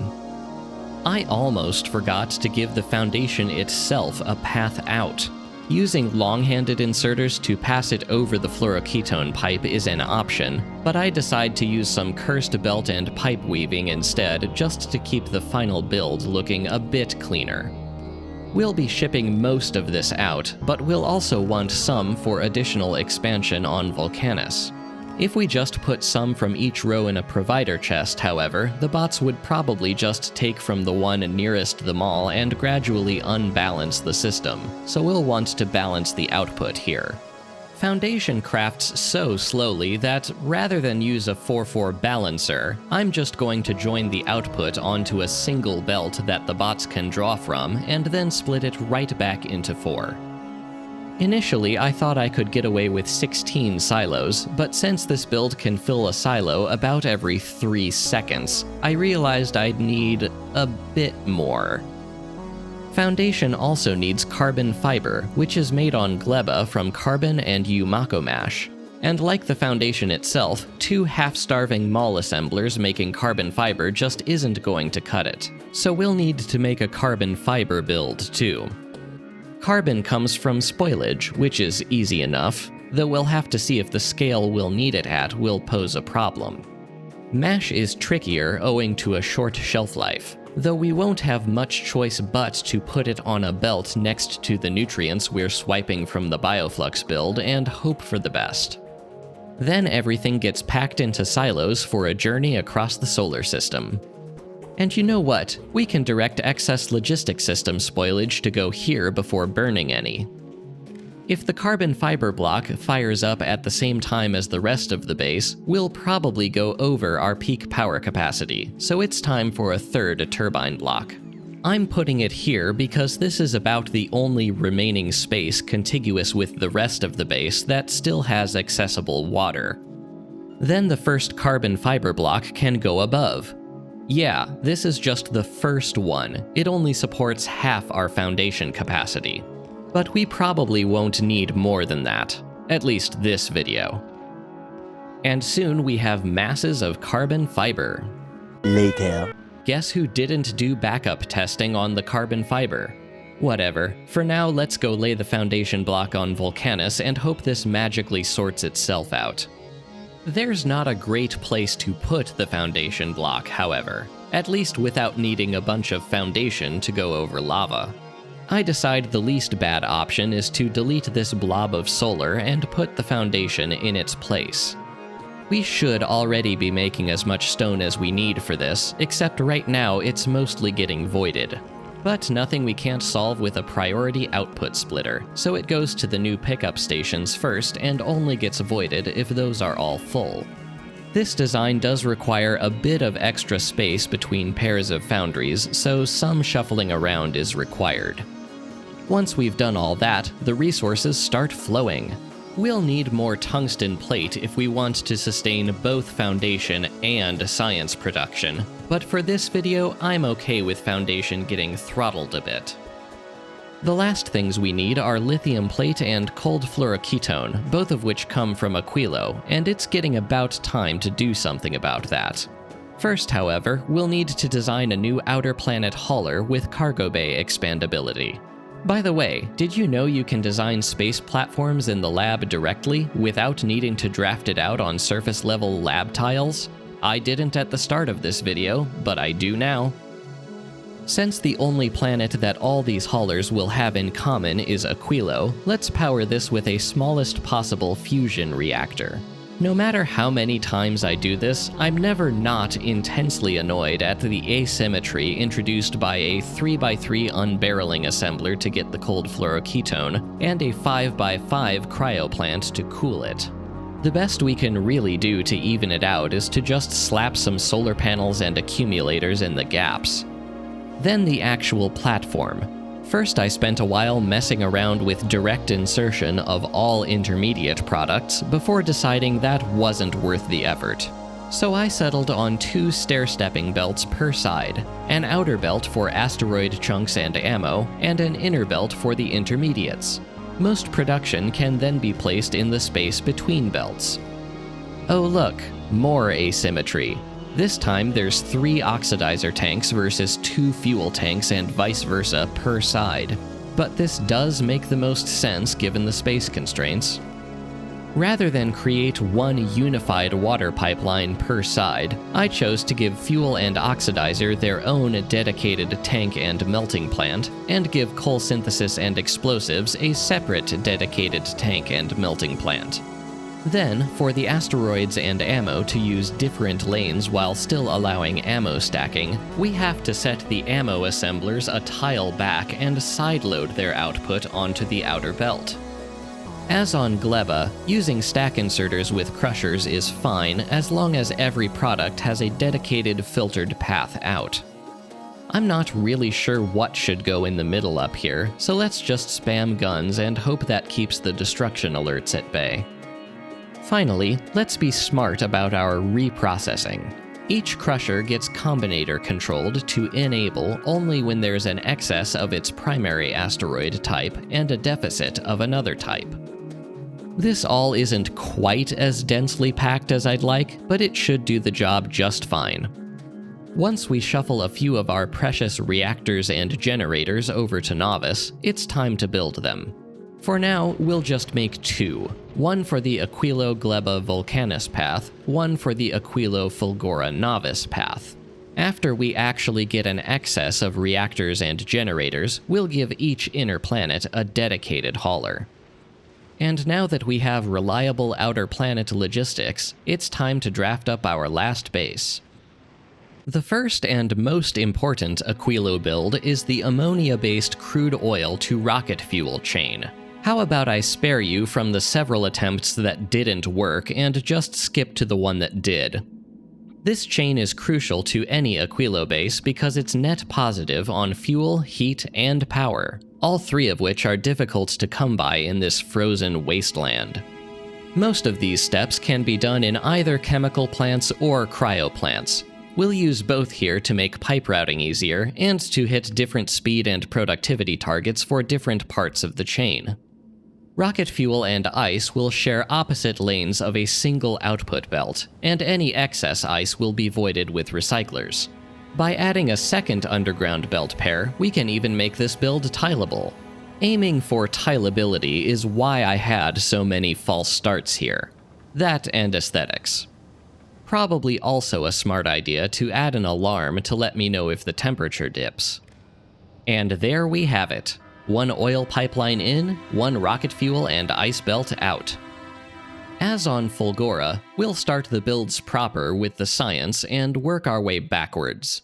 A traditional 8-beacon layout simply won't work on Aquilo, owing to the extra space needed for heat pipes. So let's see how far we can get by putting small sets of beacons between plants in a row.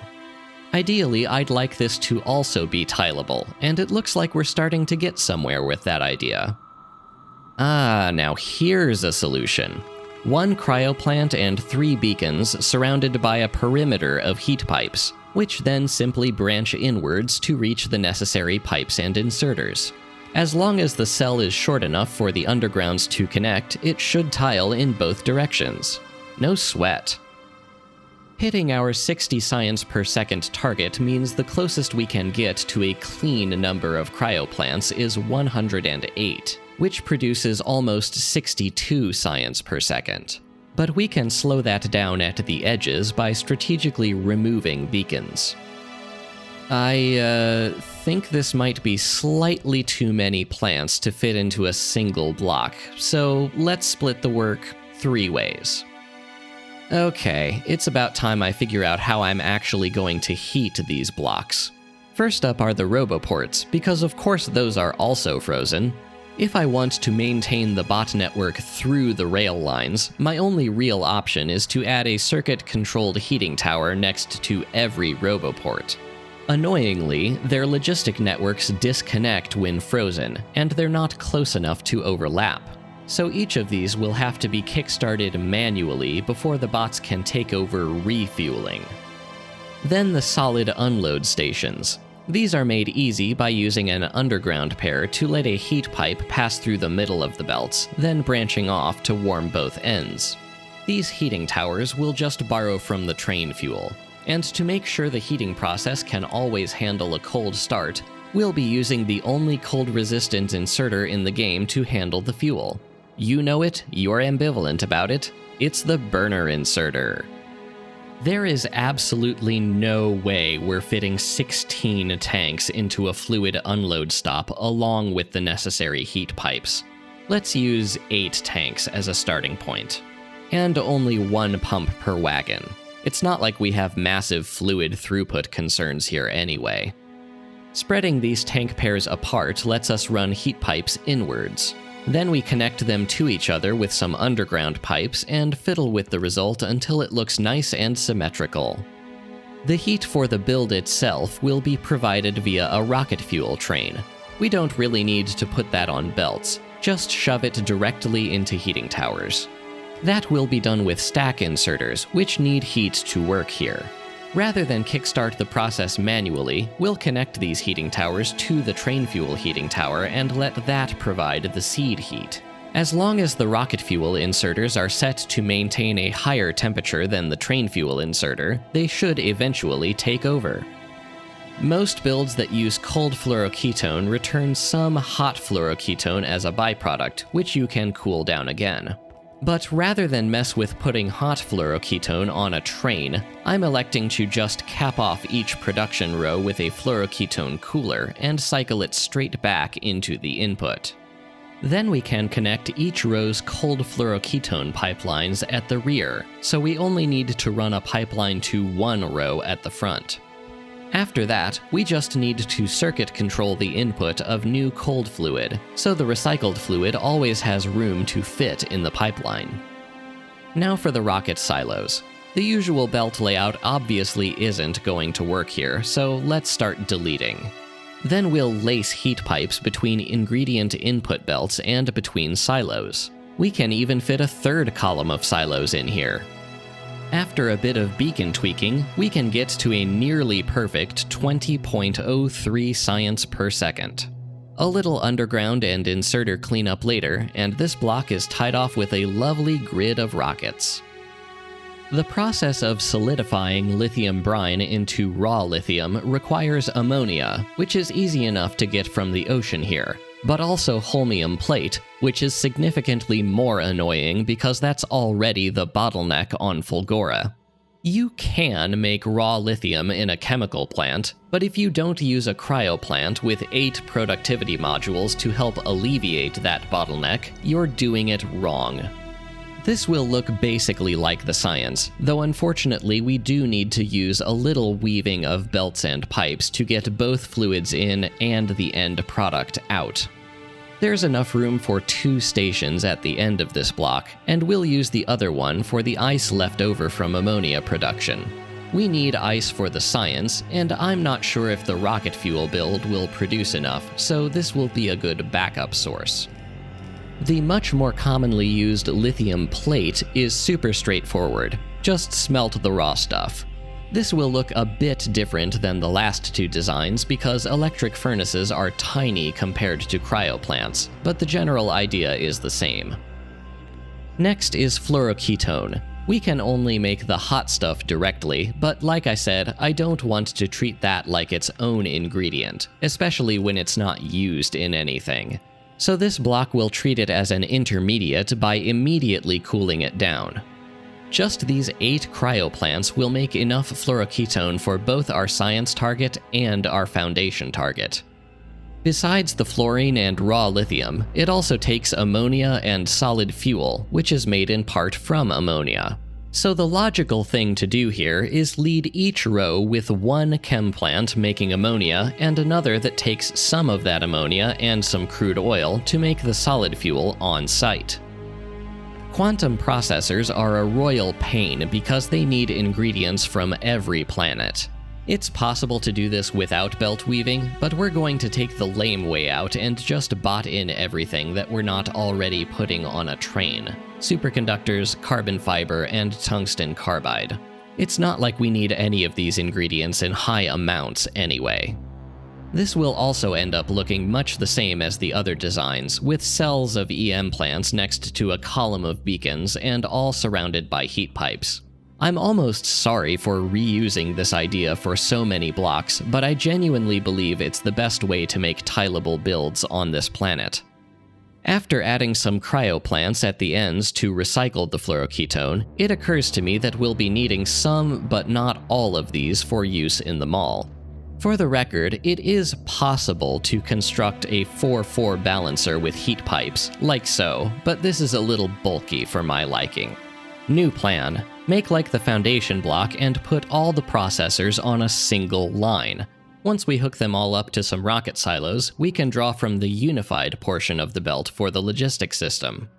All that gets us a whopping 5 quantum processors a second. Alright, enough of the hyper-clean aesthetic for now. Let's do something a bit messier and try to design an infinitely tileable fusion reactor. The maximum neighbor multiplier you can extract from a single reactor is 5 in this sort of staggered arrangement, but only for half of them. The other half top out at 3. Still, that means a full gigawatt's worth of plasma from every pair of reactors, save the ones at the very ends. Because of how they're rotated, each of these pairs share a single cold fluoroketone connection, but create dedicated plasma outputs.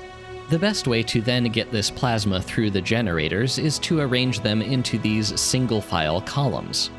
Then, of course, the hot fluoroketone needs a way out, which we can do by running a set of pipes on each side of the generators. You'd think that being adjacent to buildings containing million-degree plasma would be sufficient to keep these pipes from freezing, but you'd be wrong. That means we need to run heat pipes between these generator columns. And if we flip some of them around and extend the fluoroketone piping upwards a bit, we just might be able to do that. The key to making this work is to make these tiny heat pipe branches to get at the inner fluoroketone pipes. It almost looks like a waterfall. Alright, let's try to pare this idea down to the minimum viable tile. That's going to look like 2 staggered pairs of reactors, each with a column of generators. The hot fluoroketone needs to converge somewhere so it can be cooled down again, so we'll cap off the end by joining all the pipes. Then a zigzag of medium power poles down the middle. We need to connect the reactors to power 2 because they take a bit to run, but a medium pole doesn't quite reach to the other side, so we have to bridge the gap with substations. That doesn't leave enough room for the heat pipes to reach fuel inserters, so I'm using burner inserters with chests requesting both fusion cells for the reactors and nuclear fuel for the inserters themselves. Hate them all you want, but every once in a blue moon, burner inserters really are the best tool for the job. Then we tack on a cryoplant that can keep up with exactly 4 reactors worth of fluoroketone. This piping also tiles, but we're still missing a way to get the hot fluoroketone over here. We're also still missing a way to get cold fluoroketone into the system in the first place, so let's solve both those problems at once. This little unbarreling assembler sticks out like a wart, but it does the job, and we can use the space it creates to run a hot fluoroketone pipe from the last row of generators back into the cryoplants. Once we copy-paste a rocket fuel unload stop to actually warm the heat pipes, it turns out we can fit 4 tiles worth of this reactor design horizontally within a block, with exactly enough room for the unbarreling module at the bottom. Then we'll be sure to remove the last 6 generators from each of the ends, since they don't get as much of a neighbor bonus. After waiting for it to warm up, we have 7.4 gigawatts of power, and an infinitely tileable design for use wherever else we want. And now for the bot mall. You didn't really think we wouldn't have a bot mall on Aquilo, did you? Some of you might be pretty bewildered at this, given that you need to ship in about 90% of Aquilo's needs. And yes, you do, but that doesn't account for rocket efficiency. It's quite often much more efficient to ship in ingredients for items and make them on site, instead of shipping in nothing but end products. Besides, we do make a few things exclusively here, like ice platform, which we need if we want to build these massive blocks on this nigh-endless ocean. The ice platform recipe chain ends up producing a bit of extra ammonia as a byproduct, which we'll need to get rid of somehow.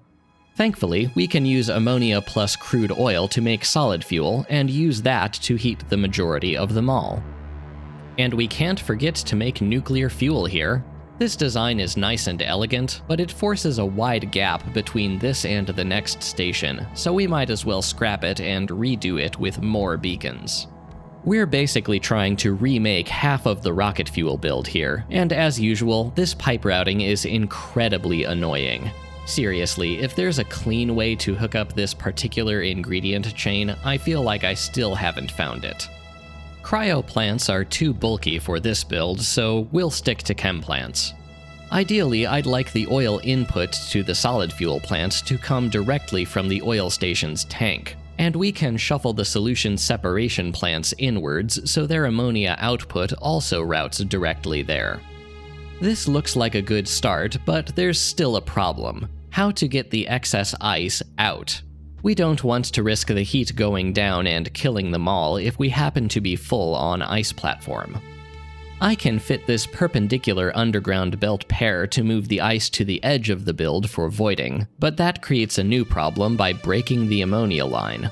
Then I realize I can reposition these oil tanks rather freely, which allows me to move the solid fuel plant over to match the ammonia line's new placement. Each solid fuel plant has room to insert into a dedicated heating tower. Then I forgot to unpause the recording for a while, but you can see here how I'm voiding excess solid fuel and leaching ammonia for fuel cells off the ice platform build. Over on the other side of the mall, we want some train loading stations for a few choice bulk items, like blue circuits and low-density structures for the rockets in the science blocks. This will be much easier on the bots than carrying these items all the way across the base, and it's extra important to not stress our bots too hard on Aquilo, because the cold forces them to draw 5 times their usual amount of power. As a finishing touch, we'll add inserters filtered to bots going from the landing pad directly into a roboport. These will be circuit controlled to add bots to the network if there's ever a shortage, so we automatically maintain only as many bots as we need. Did I say a finishing touch? I almost forgot to put holmium on a train. Now we just have to build it. The nice thing about Aquilo is that there's almost no restrictions on where you can place your builds. The not-so-nice thing about Aquilo is that you need mountains of ice platform to do it, and all the stockpiling I've done so far isn't even close to supporting a single block. For the time being, let's set up a bunch of raw ingredients to be shipped in from Fulgora. Most of these would just get voided anyway, so this has the added benefit of easing the burden on the recyclers. And it's clear looking at these rockets that we don't have enough power there yet. We've just gotta live with it for now. Looking around, I wonder why scrap isn't flowing, only to realize the scrap saving system is working. Neat. Anyway, the supplies arrive and immediately spill onto the ground. Guess we have to handcraft some more cargo bays sooner rather than later.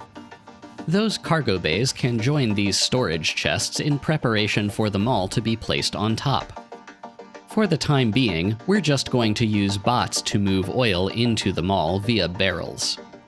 After a bunch of waiting, we have enough platform for one block, so let's tear down everything except power and then pull the trigger on them all. The bots needing to recharge 5 times as often is going to make this process very annoying. My suit batteries don't like what my personal bots are inflicting on them either. Watching the bots seize up like this is giving me the sinking feeling that relying on them to move major ingredients from the landing pad into trains was a bad idea. Well, for now, let's inject some oil and ocean into these chem plants and warm up the new ice platform factory. And then tear down the existing steam build to make way for the new, cooler steam build. Kickstart it by hand, connect it to the grid, and watch the roboports immediately eat it all. They eat so much that we have a power crash due to a lack of water, which really sucks because that means we need to melt more with solar.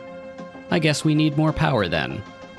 Here I need to take a moment to levy an actual complaint against Space Age.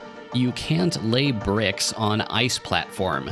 Now all my nice pretty concrete patterns need redoing. Yeah, it's all gonna be covered with snow anyway, but if I cared about that, I'd be running Fulgora's elevated rail network over the ocean here. It's the principle, damn it. Whatever. The next block to lay down will be the fusion reactor.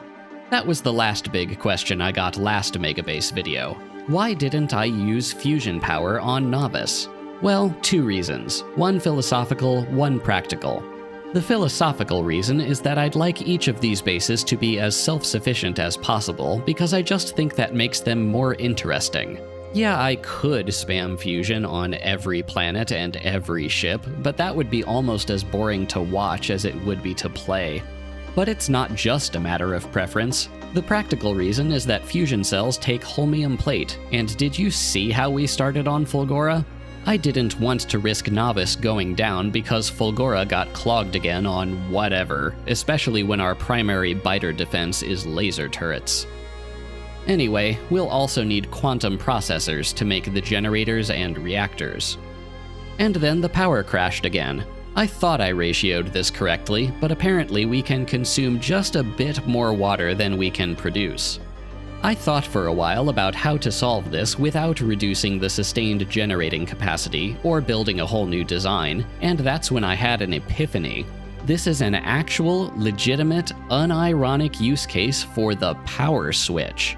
We can use it to disconnect the turbines from the main grid if the water level falls below a given threshold. It does mean power will flicker at the base, but that's way better than having to melt water with solar again.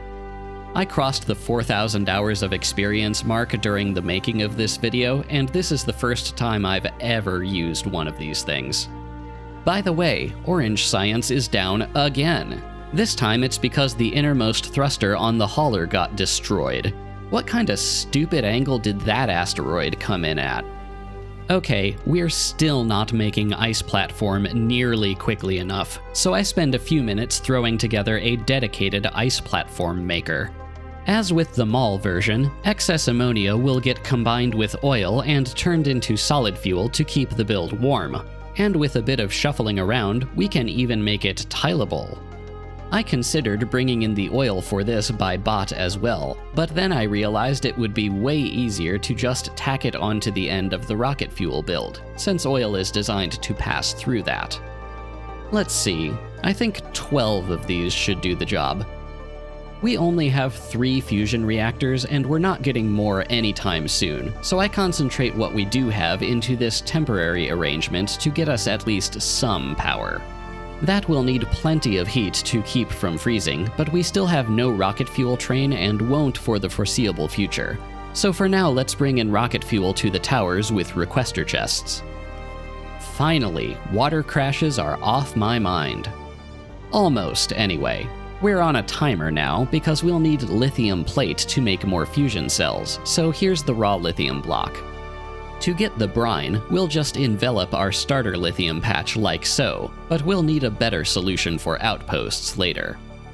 We're also nearly out of cryoplants, so we have to be judicious about where to place the ones we do have.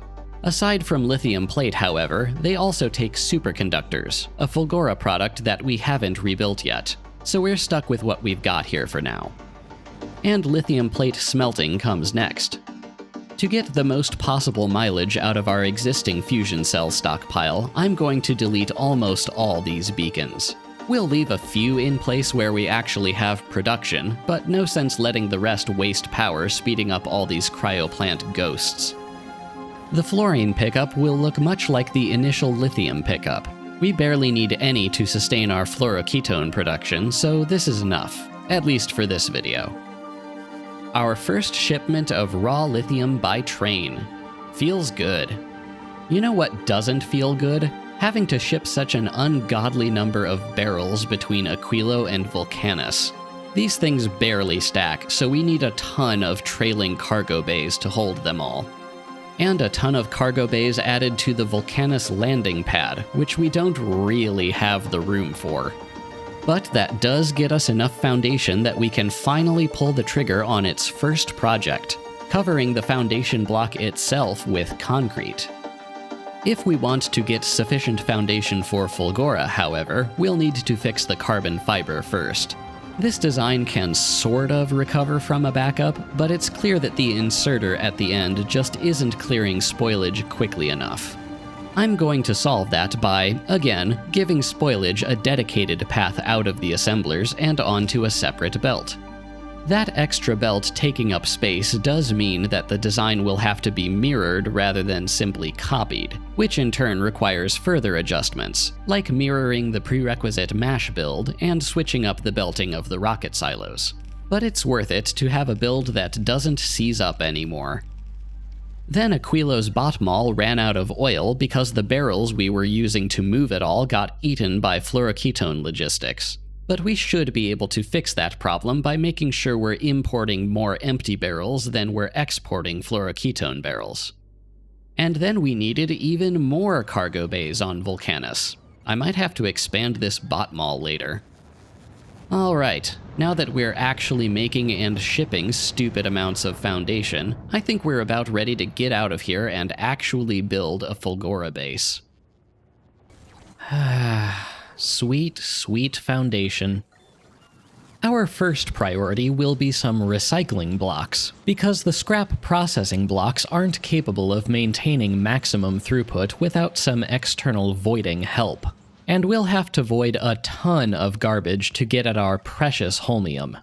Go on, Scran, get out of here, you moochers! That's right, keep moving! You know what? Yeah. Except you stay. However, I realized here that the current voiding system doesn't work quite the way I want it to. Right now, I'm only allowing trains to carry items away to recycling if we need their recycling products. But ideally, I'd also like to force trains away to recycling if their stations are overly full, to help ease the aforementioned voiding burden on the processing blocks. Forcing trains out means the unload stations need to always be open, but we still want to prioritize direct product use over recycling. So, rather than enable and disable the recycling stops, we'll change our combinators to instead set the station's priority. If an item's recycling products are needed, the station will have a medium-low priority of 40. But if not, the lack of P signal will give priority 0, still open, just least preferred. The other thing we need to force trains out is a circuit signal, just like the crop trains on Gleba. To properly monitor item need, we'll have to broadcast recycle station requests over the global red wire. Monitoring item quantity is comparatively easy. If we have more than 2 train loads worth of a recyclable item in local storage, get that train out of here. Then we just add the circuit condition to the schedules and gaze upon the glory of our work. For several boring reasons, including but not limited to my being a perfectionist idiot, I ripped up the rocket fuel block and replaced it with the superconductor block, only to place the rocket fuel block back down a couple islands over. That way, another processing block could fit right between the two. The power keeps dying on us, but hey, that's what we need the rocket fuel for.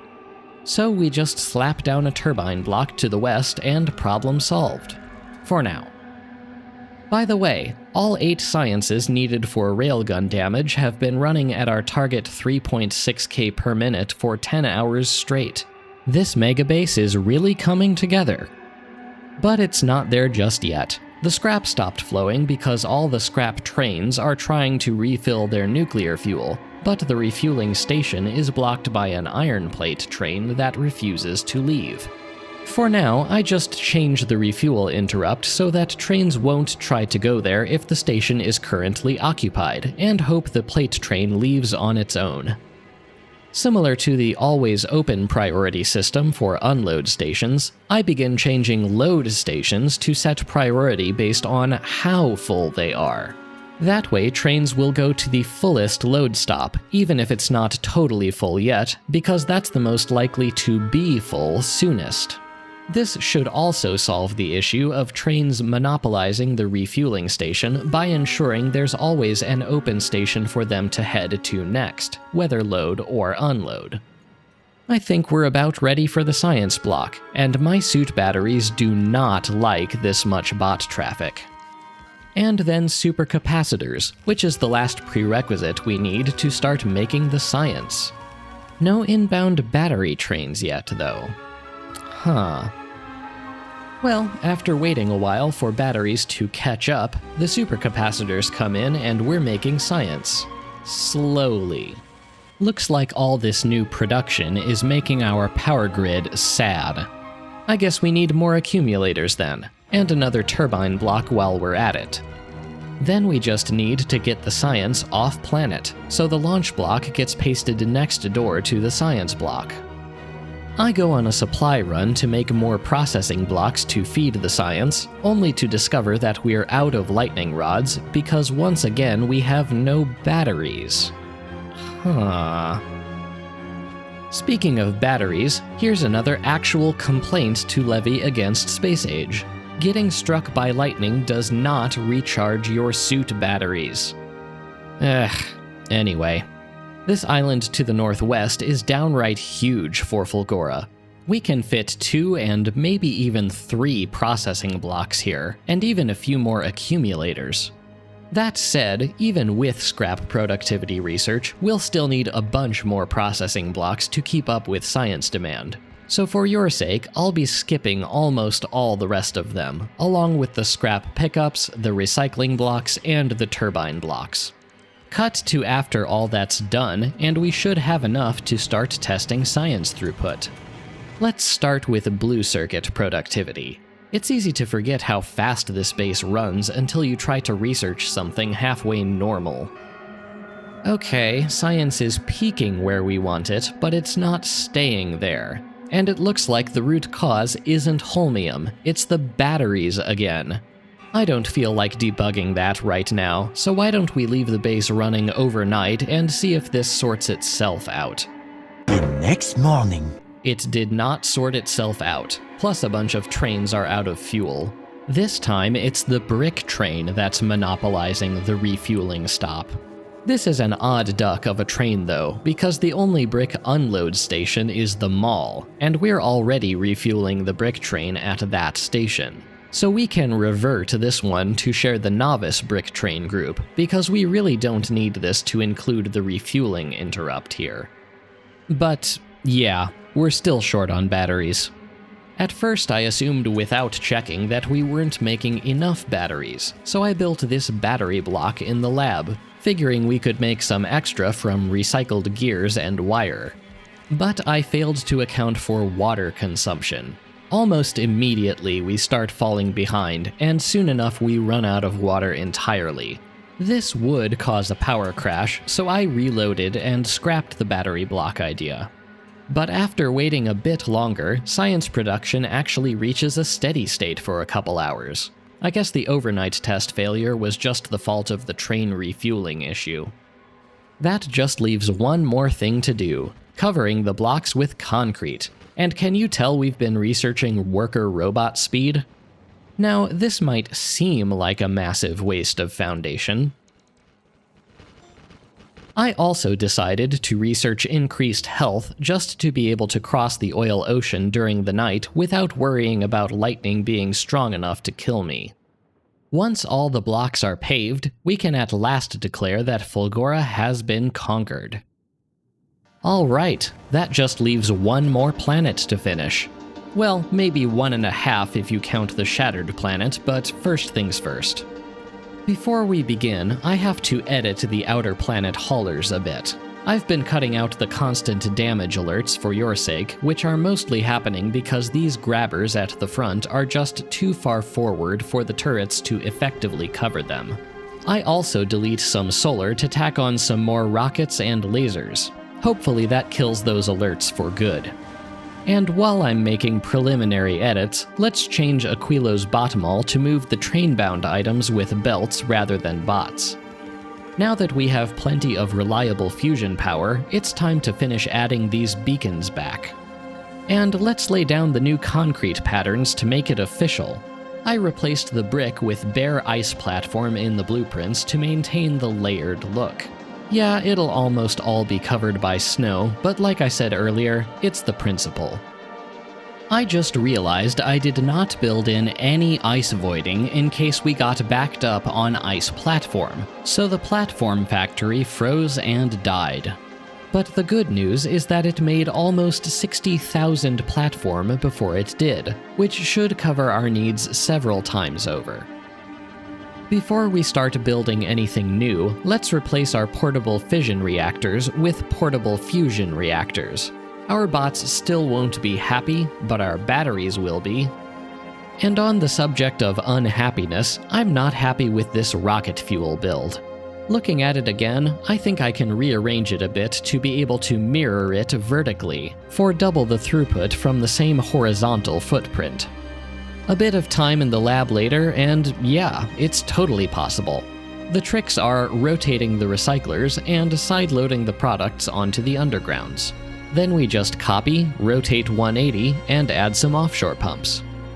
We can paste 4 of them in a row next to the oil, ice, and rocket fuel load stops, with some space left over to envelop the starter oil patch, and we have ourselves a block. Now that we have a genuine rocket fuel train here, we can get rid of the rocket fuel requester chests we've been using. We already had to slap down about everything else for our minimum viable Aquilo base, so it's really just the science blocks left. And watching these things warm up never gets old. Then science blocks 2 and 3, and that's our Aquilo base just about finished. Well, these rocket silos aren't gonna build themselves. I mean, they are, but they'll need imported ingredients, which means we should probably finish making and setting up our new cargo haulers. Here's a bit of logistics advice.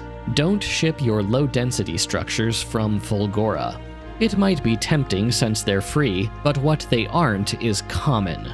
Pretty much everything else is fine. Even blue circuits are pulled at a 2% rate. But low-density structures are just as rare as holmium, and you'll need what you get to launch all those rockets off-world. Just take my word for it and get your LDS from Vulcanus or wherever instead. Okay, now we have to figure out an outpost design so we can feed our science with lithium.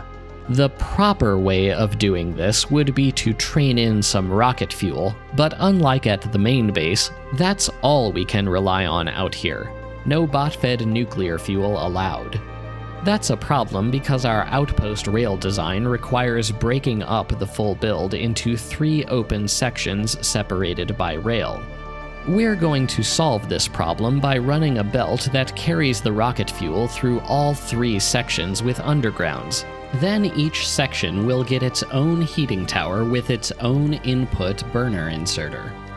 I'm not entirely sure why this is defaulting to hazard concrete, but we can fill it in ourselves. Setting up bespoke fluid outposts is even more fun with heat pipes in the mix, but we make it work. This design does need to be manually kickstarted, but once the rocket fuel belt is warm, it should self-sustain. With our lithium outpost secured, it's time to start stress testing Navy science, and as much as I dread it, we'll start with captive biter spawners. But after that, we'll do a bunch of rocket part productivity, which will have the added benefit of greatly easing the logistics burden to Aquilo. What our stress test quickly reveals is that we're backed up on raw lithium and rocket fuel, which is good, except we need their ice byproduct for science. So I guess we have to make a dedicated ice build. Same principle here as for the platform builds. Ocean to ammonia to solid fuel by way of oil. Solid fuel gets turned into heat, excess gets voided to keep the ice flowing. Because this build is way too short for a whole block, we have to add this extra ring around the outside so either train can get in or leave while the other train is parked. This can go anywhere there's ocean, which is, everywhere, so we'll place it right by the base to ease the train travel distance. Almost forgot the ice voiding. Like the platform build, this could lock up and freeze if we ever stop consuming the ice to make science. So we need to read from the heating tower and start deleting ice to keep the solid fuel flowing if the temperature dips too low. That solves the ingredient demand, but we have a new throughput issue. Despite all these silos, we're still not moving science off-world quickly enough to avoid backups. So let's introduce an inline buffer that will let us keep making science while we're waiting for the hauler to come back around. To compensate for the longer round-trip time, we'll request 48,000 science rather than our usual 36. Then I tab back into the planet and see a science build starting to freeze, apparently because the heating towers are consuming rocket fuel unevenly, and a mere 2 heating towers just doesn't cut it for a build this big. I decide to force the towers to consume evenly by reading the temperature from all the towers, and enabling all inserters when the sum of the temperatures is less than 1500. That finally gives us our desired 3.6K per minute graph. Aquilo is done. Now you might be thinking that means it's time to tackle the final science. And you'd be wrong, because there's a bunch of minor cleanup tasks we have to take care of first. Starting with this alert for a destroyed accumulator because the Gleba Vulcanus hauler is dead in the water. Looks like it lost a cargo bay and some platform and got stuck waiting on build requests for hours until its fuel and repair packs both ran out. Okay, I can salvage this. First things first, add space platform to the refuel and repair interrupt so they always carry some and won't get stuck like this again. Then it needs power, which means we have to drop some fuel cells from another hauler onto Gleba so we can launch them back onto the broken hauler. And we'll request some repair packs while we're at it. Once those arrive, thanks to the magic of the ghost cursor, we have power again.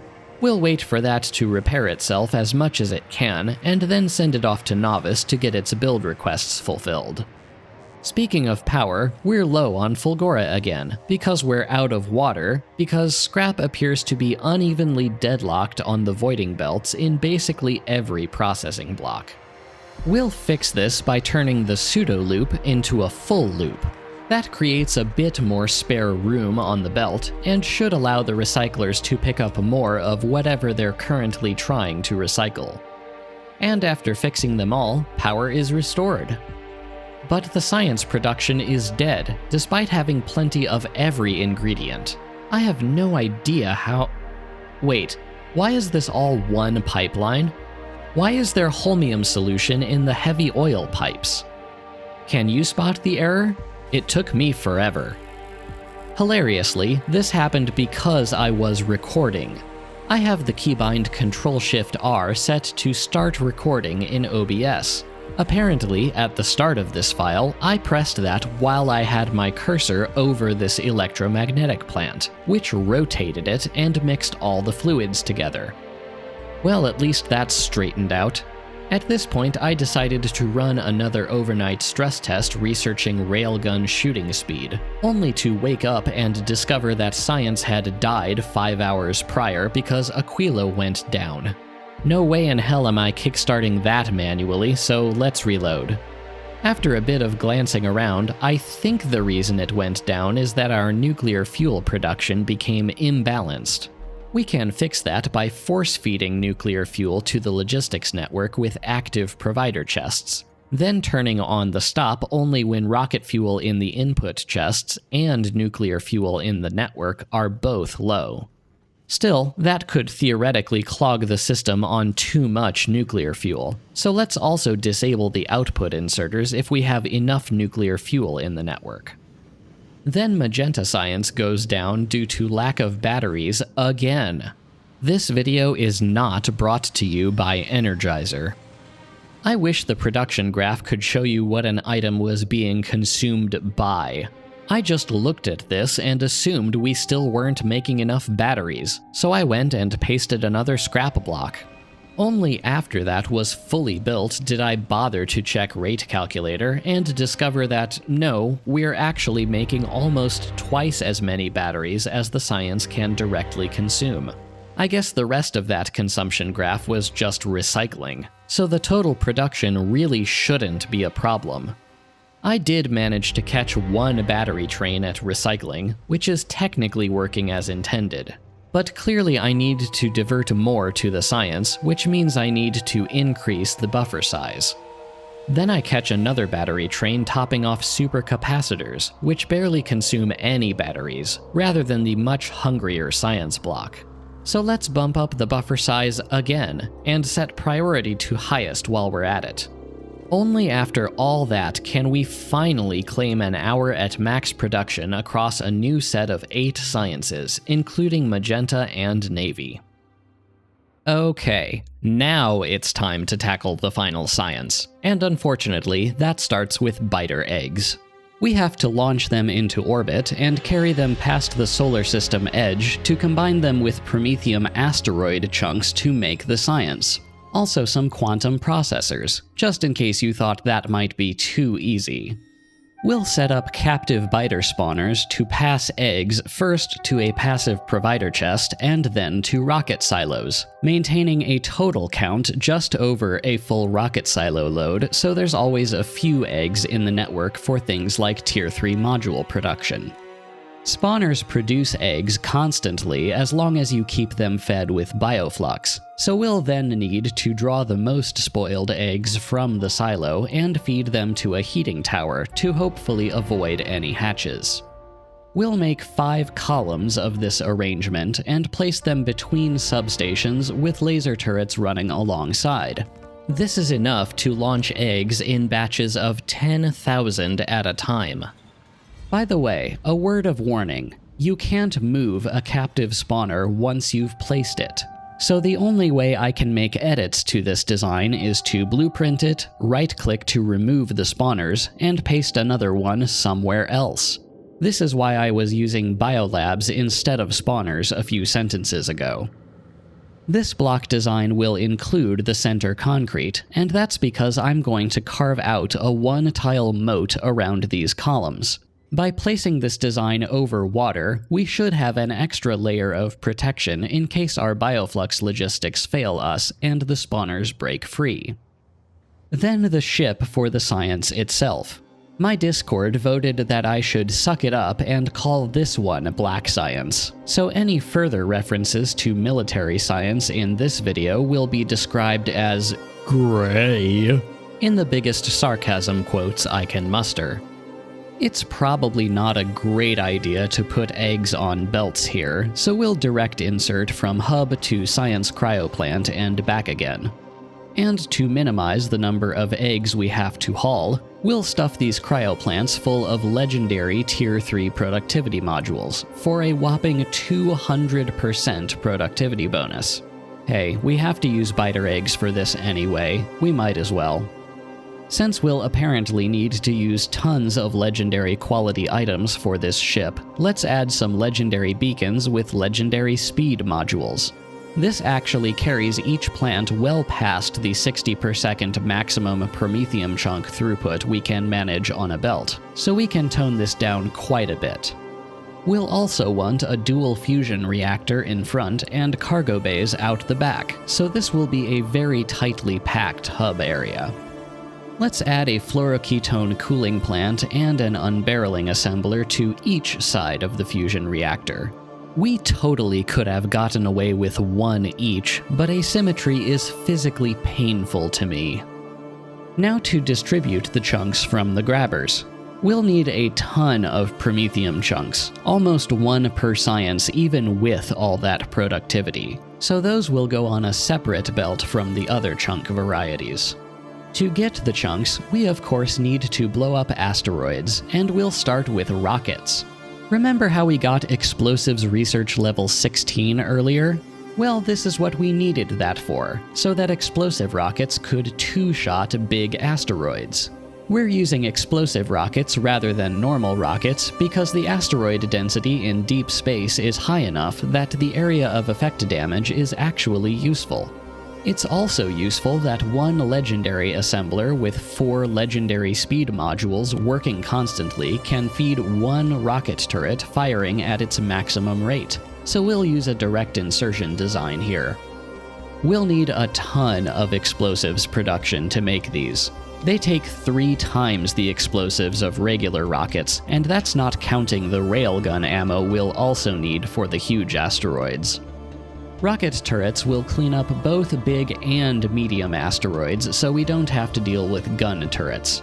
That just leaves the smallest asteroids, which we'll handle with some laser turrets. We don't want rockets firing at small asteroids anyway. Not just because it's overkill, but also because small asteroids are most likely to get closest to the ship, and we have to watch out for friendly fire now. Careful module use allows for the prerequisite regular rockets to also direct insert into the explosive rocket assemblers, while sharing an ingredient belt. Since we'll want to speed up the explosives cryo plants too, we'll place them next to the science plants so they can share beacons. This design doesn't really have room for water tanks, but it should be fine as long as we overproduce water and buffer enough ice on the belts. Next comes the foundries. Sharing one molten copper foundry would be more efficient, but I opt to instead use dedicated molten copper foundries that will vastly overproduce, just to keep the physical arrangement looking nice and pretty. By placing them here, we can share their efficiency beacons with the rocket assemblers. And by pushing them towards the outside, we can compress the build by sharing the horizontal space with the fusion reactor. Then we just route the explosives like so, and voila! That just leaves railgun ammo production to go in this vertical space by the edge. We'll use a priority output splitter to get them their explosives, since they'll need about 1/3 of our total production. As with the outer planet haulers, these will be set back a tile so they can sideload their output onto the outer lane of the general asteroid chunk belt. Now to get the asteroid products onto these belts. Unlike our other haulers, we won't be putting the products on a big sushi belt, as we're simply dealing with too much production volume here. So instead, the crushers will output directly onto the necessary ingredient belts. We'll need a ton of sulfur for explosives, which means a ton of advanced carbonic processing. The explosives chain needs less carbon per unit sulfur than we produce, meaning the extra carbon has to go somewhere else. Here I suddenly realize we'll need 2 Promethium belts per side to keep these science plants fed.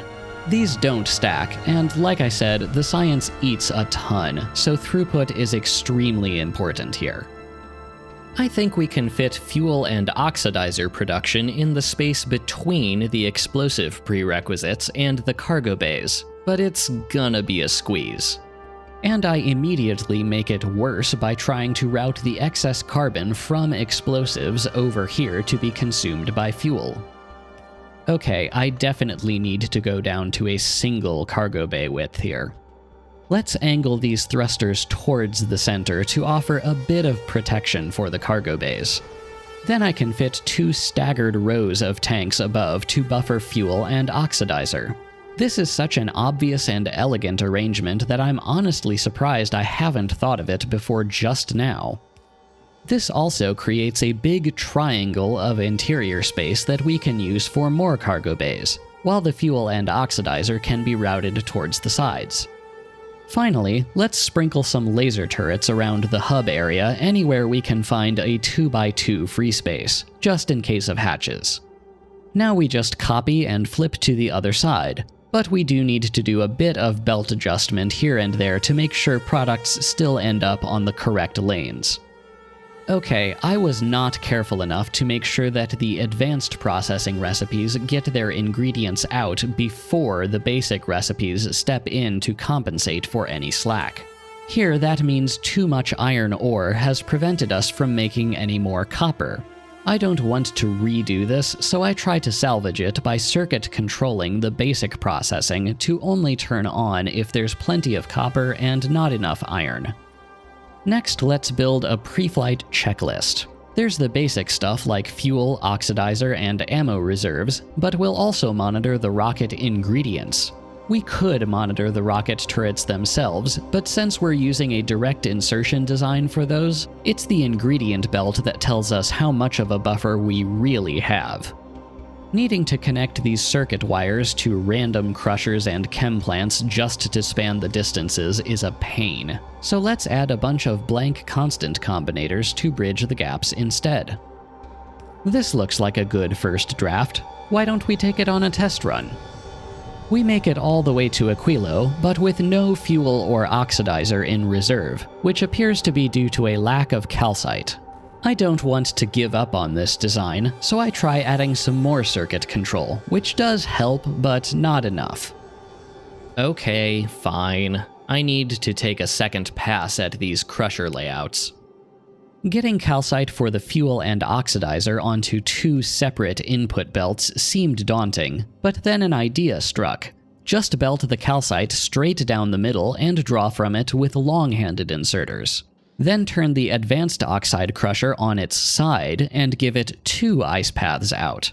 Extra ice can come in with a basic processing crusher on the opposite side of the chunk belt, with its output coming across via an underground pair. Advanced carbonic processing for the explosives is still tricky because we need sulfur on the near lane of the explosives prerequisite belt so coal output can use the far lane, and we also need to send any excess carbon to the fuel to be consumed. But sideways crusher placement makes a tricky task much less so. All these little twists and turns are to make sure items end up on the appropriate lane and also to make sure the advanced products get priority over basic products, so the advanced products can keep flowing.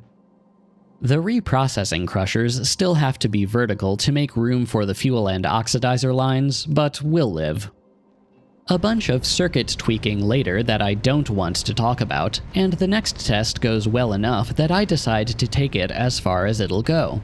That ends up being past the solar system edge. We're starting to get some promethium.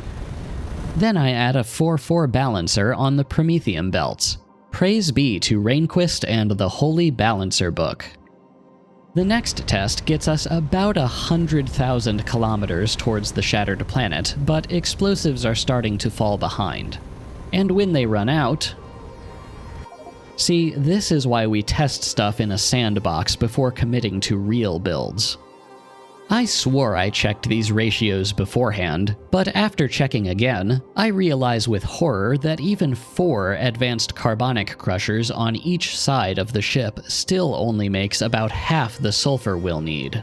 And this is with legendary crushers, legendary speed modules, and asteroid productivity research level 15.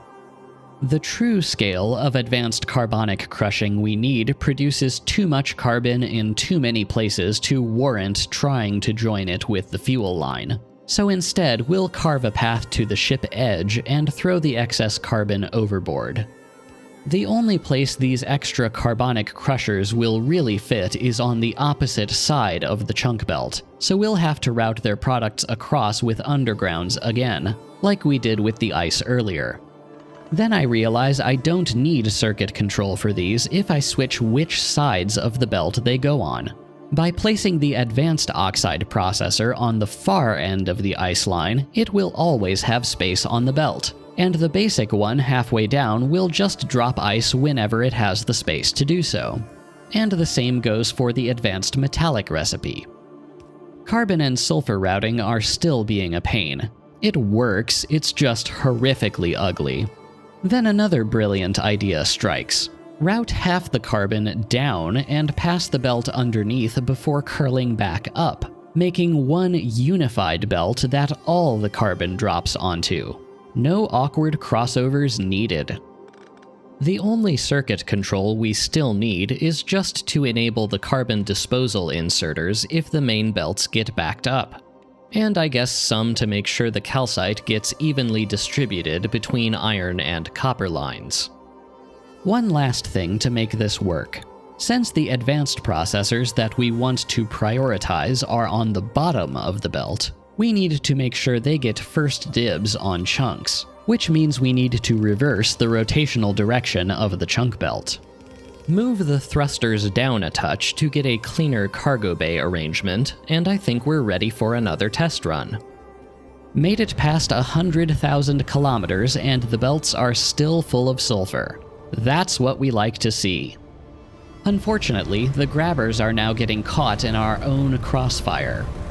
Well, this time we made it to about 160,000 kilometers before the losses got irrecoverable.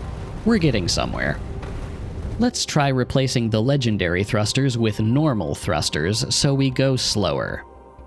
Over 300,000 kilometers before a crash this time. I'd still like to make the journey to the solar system edge as fast as possible, however. So let's try reading the platform location and speed and using that to circuit control our thrusters. The idea is to pump fuel or oxidizer into the thrusters either A, when we're not on the shattered planet leg of the run, or B, when we are and our speed has dipped too low. Cross over the edge and our speed drops, just like we wanted. Looks like the actual speed varies about -10 to +50 around whatever we set. It's a neat touch how the flame color differs depending on whether you're short on fuel, oxidizer, or neither. Minus a couple of walls along the way, we've crossed 500,000 kilometers. We did get destroyed around 550 owing to another rocket that went off too close to the ship again. This design could probably go further if we wanted to slow it down more, but we won't even be going half this far during an ordinary science run. I'm comfortable calling this working now. Next, we need to test actual science production. We'll start with a bunch of eggs fresh from the editor. This is obviously a best-case freshness scenario, but hey, testing should always start with the happy path. The game is running at 64x speed, and even then you can see how slowly we're making science. We're just not picking up enough promethium chunks here. I thought the promethium density would be high enough to not need to worry too much about this, but I guess not. Might as well test the anti-biter lasers.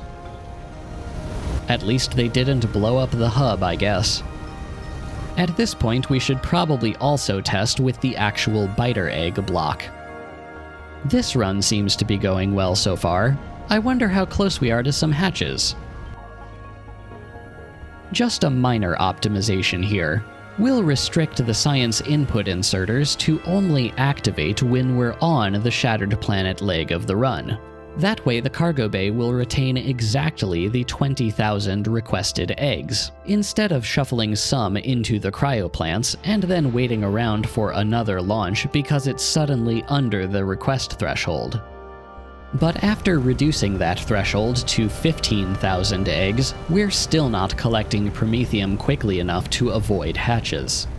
Even 10,000 eggs is barely safe. We need 2 or 3 times the promethium throughput to be able to carry more eggs, and that means 2 or 3 times the frontal surface area. I don't want to redo all this work though, so I get an idea. Let's start with a bit of cleanup. We can use undergrounds to create gaps in the Prometheum belts that we can fit lasers into. Testing shows that we barely need any lasers anyway, and this will let us move the rocket launchers 2 tiles upwards, which should reduce the risk of a rocket going off too close to the ship. Then we'll blueprint the right side of the ship and remove the cargo bays, fusion reactor, and science production, leaving us with the self-contained asteroid collection, ammo production, and thrusters. And here's the clever part. That lets us do this. Yup, it's a tileable space platform. Each tile is a self-contained factory, with its only connection to the neighboring tiles being the Prometheum belts and a circuit wire. The circuit wire lets each tile signal its own readiness to the hub. Along with some constant combinators denoting how many tiles there are, that lets us slap down however many tiles we want without even needing to alter the schedule. While we're messing with combinators, let's set the target shattered planet speed with a constant combinator and send it via circuit wire to the pump combinators. That way we can change the target speed for the whole ship in one place. Alright, let's try this again with 20,000 eggs. Less than 50,000 kilometers in, and this is already a much healthier Prometheum throughput. A small but important tweak I had to make was to the science inserter hand sizes. Be sure to set them to 10, so you don't end up with orphaned eggs inside the cryoplants. Wider ships go slower in space age because the velocity algorithm is weird like that. But despite the massive width of this ship, it can still make the full round trip in just over half an hour. The good news is that we can average about 2,000 science per minute. The bad news is that means we need 2 ships.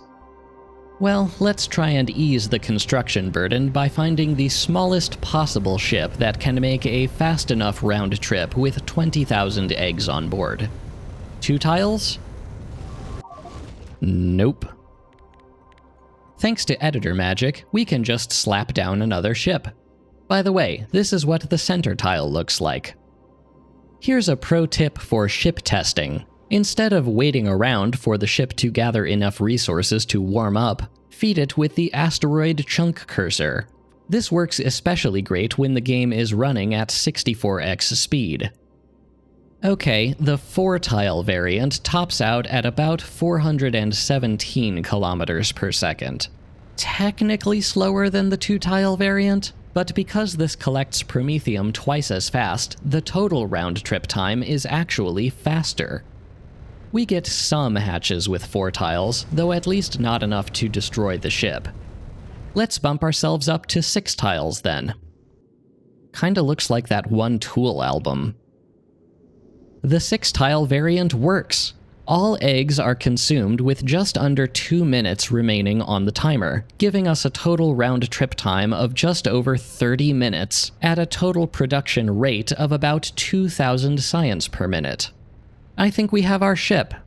Well, ships. We'll still need 2 of these monsters to hit our SPM target. Since we used a bunch of legendary stuff here, we have to strap in for a long grind. That process starts with quality modules on Fulgora. I already have some, but not enough. We'll want to parallelize this work as much as we possibly can. Then on Volcanus, we'll start grinding for quality cargo bays. Not for the ship, though. I want these for the local landing pad, so I can delete all the excess cargo bays holding fluoroketone barrels and lithium that are spilling over into my quality building areas. And I guess we'll also do the beacons here. Then we'll set the Gleba Fulgora hauler to pick up some quality modules so it can start crafting legendary rocket turrets and... Wait, why are we stuck waiting on stack inserters? The network says we have some, and sure enough we do. Why are the mall silos out of rocket fuel? What's the rocket fuel train doing? Oh no. I didn't put a rocket fuel train stop in the Gleba Mall. It's just been launching rockets using the transitional fuel we buffered at the start this entire time. Okay, here's the plan. Each rocket fuel belt gets an inserter hooked up to the logistic network that enables when we need more rocket fuel. That gets pushed into active provider chests so they all feed out at the same rate, which will hopefully maintain balance. There go some stack inserters. God, that was embarrassing. You know what? While we're on Gleba, let's do the same thing for Bioflux. We'll need it for the biter spawners soon, and I don't trust the single mall chamber to make fresh Bioflux quickly enough for that. And again, the same thing for carbon fiber, which we'll need for the rocket turret grind. Let's also manually rebalance a couple trains. These can get unbalanced after a couple hundred hours, which it has been, but I'm comfortable calling that kind of uptime good enough. Anyway, we're also using Fulgora to get a head start on solar panels and Prod 2s, which we're using in place of Prod 3s everywhere except the actual science plants.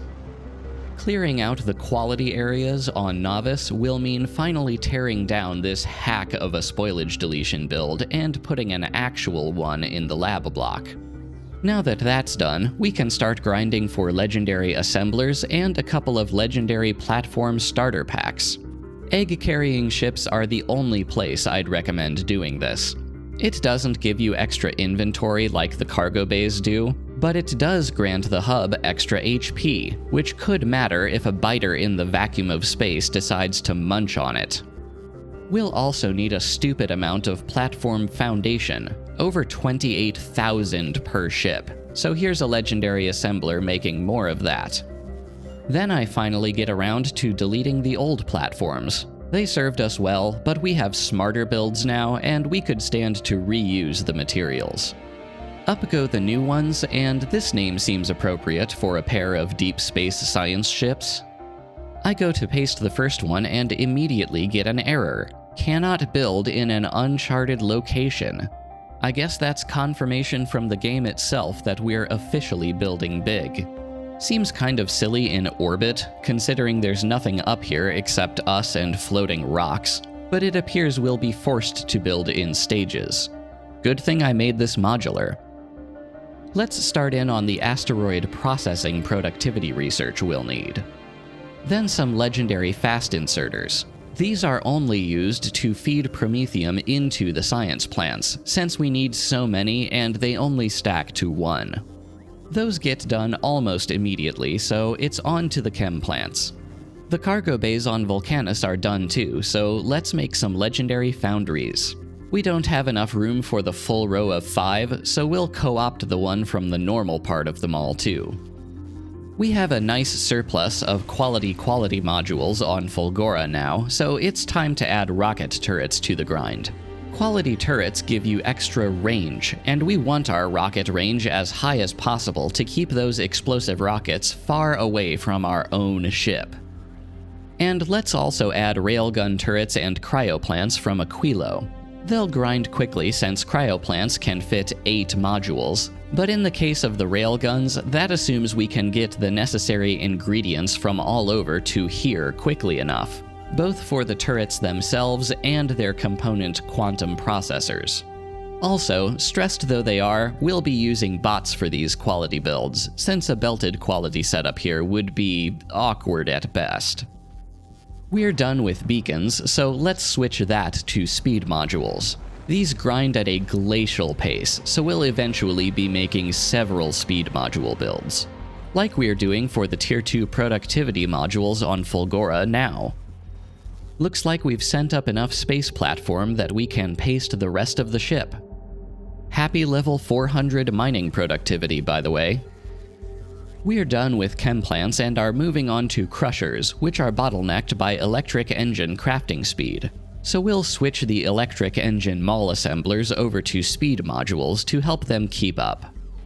We haven't made nearly as many railgun turrets as I'd like yet, because Aquilo is in the process of collapsing.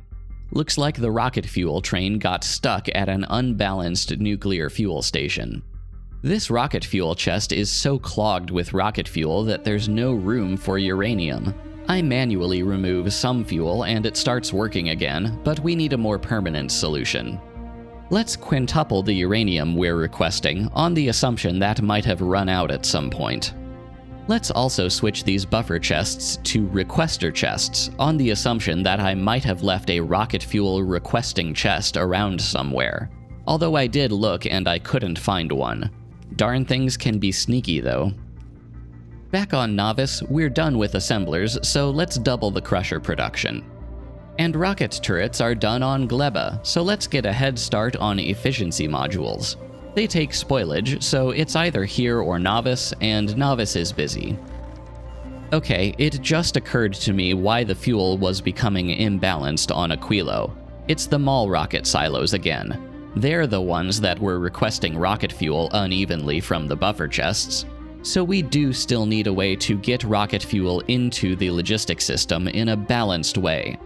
Like on Gleba, the solution is to use filtered, logistic-connected inserters to move fuel from requester chests into active provider chests if rocket fuel in the logistic network gets low.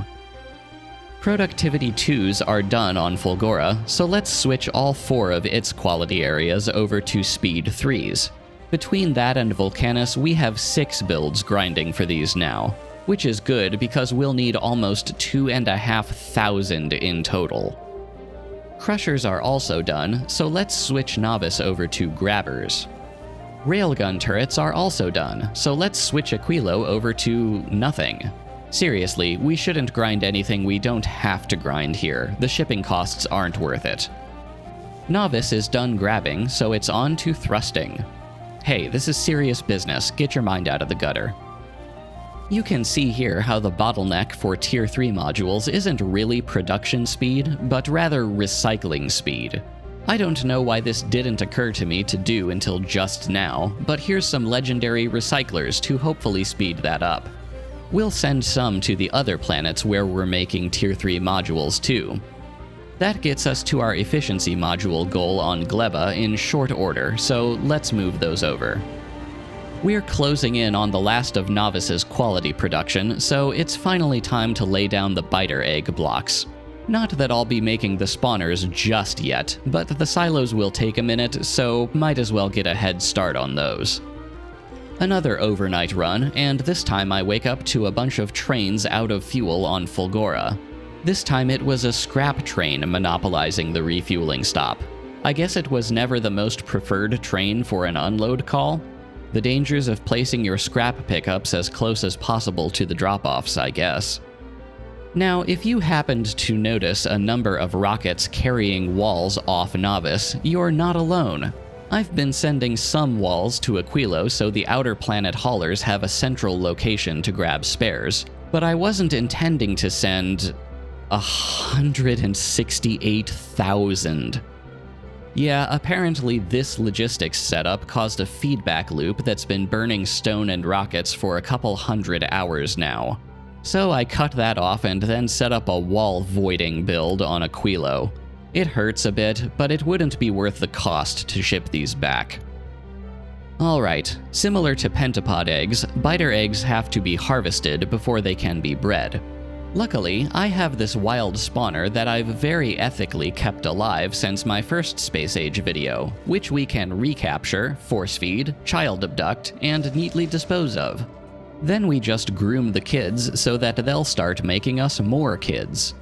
And with that, we can finally start making our legendary Tier 3 productivity modules. Happy level 500 mining productivity, by the way.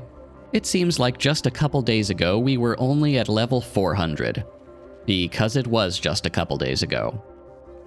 We didn't need many Tier 3 prod mods, so we're already done making them, and we have a few quality biter eggs left over. But nothing that can't be solved by surrounding them with laser turrets and forgetting about them. Thanks again to the magic of the ghost cursor, our fusion reactors have coolant. A couple flights later to pick up our speed modules and railguns, and we finally have 2 Black Science ships ready to go. Time for the inaugural flight. The first ship marks the halfway point of the cycle by turning around, so that's when we kick off the second one. We have officially researched with Promethium. All our bases are working at max capacity for the first time ever, but our processing time is still under 8 milliseconds, most of which is entity updates. That means we could build out to about twice this size before computing limitations would force us to start using legendary quality for everything. Then Fulgora unceremoniously crashes because of a power shortage. Why are the turbine blocks out of water? Because of I'm not even going to bother counting how many trains this deadlock is. I wanted to leave these rail edges open just for optionality's sake, but this particular block appears to be a bit of a choke point, so let's fill them in. Then I add a safety measure to the Black Science ships. They produce about 10% faster than our other sciences, which means eventually they'd clog up with science and get a partial load of biter eggs, which would hatch and kill the ship. So I'm adding an alarm for when the ship gets too full. There's probably a way to solve this with combinators that slow down the return flight, but too much effort for a problem that would only manifest after like 50 straight hours of research productivity. Speaking of ships, I'm getting sick of damage alerts from destroyed cargo bays on the haulers. Let's just fix that by surrounding them with walls. Then gray science starts lagging, which is probably a brick problem. Wait. Has the first section really not had any productivity modules this entire time? Okay, this is actually a good opportunity to take a second crack at this block. Sometime between last Megabase video and this one, the devs updated the red ammo recipe to require much less copper and steel, so it's now actually a viable choice on space platforms. So we can reduce the size of the first section of this block and use the free space to fit in a backup brick train. One brick stop isn't really enough for purple science either, so let's take out one of the iron unloads and replace that with a second brick unload too. We've researched enough steel productivity by now that 2 unload stops should be enough. Then yellow science starts lagging, because of all things it's short on green circuits. I'm 99% sure that this is just a train throughput issue, but trying to fit another load station in the green circuit blocks is way more effort than just slapping down another one. Then orange starts lagging because it's short on copper? Apparently we're making too much stone for the old voiding layout. This I can fix remotely. It doesn't need to be pretty, it just needs to work. Let's also add an inline buffer to the science output here so backups don't translate into more lag. Despite all relevant science buffers being full by now, we're still getting occasional dips, which appears to be because the Gleba hauler is occasionally taking too long to recharge its water. But it does just feel right that Gleba would be there to give us one last kick in the baby maker.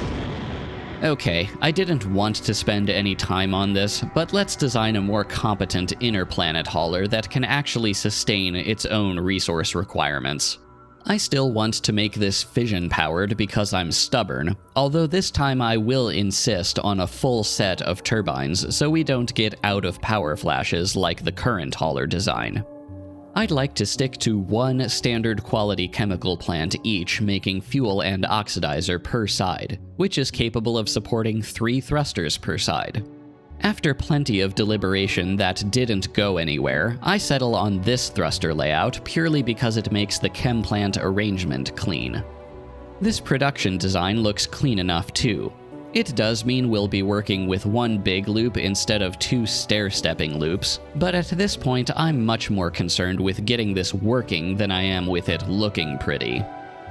We'll be sure to add plenty of efficiency modules to reduce power and thus water usage. A bunch of testing later, and it looks like the only item that falls behind is ammo production, but it recharges almost immediately, and we'll have a few seconds of downtime waiting for cargo deliveries anyway. This thing kinda looks like a mace, which seems appropriate because at this point that's what I'd like to hit this problem with. Even more so after this didn't fix it. Then I get a freshness idea. Direct insert from silo to silo to hopefully concentrate science and keep it from sitting and rotting, which was a whole lot of needless complication that didn't work right and didn't fix the problem either.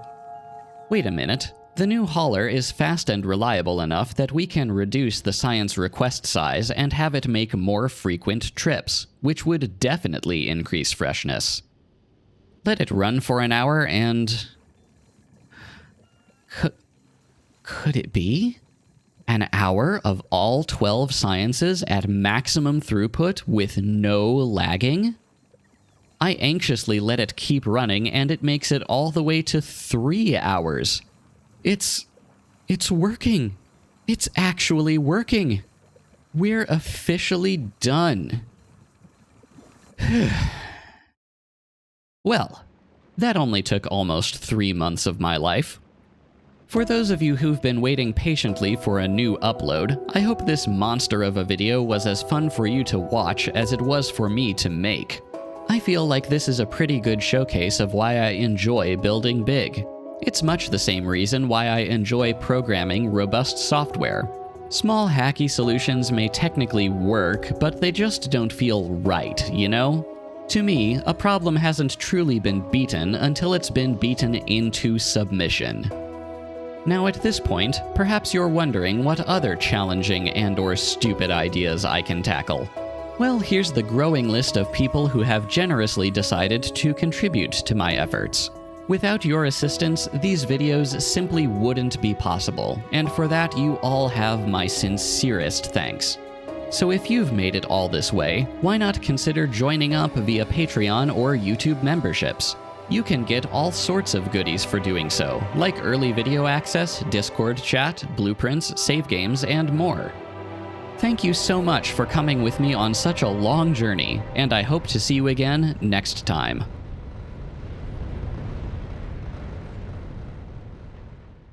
Now what can we do with a base this big?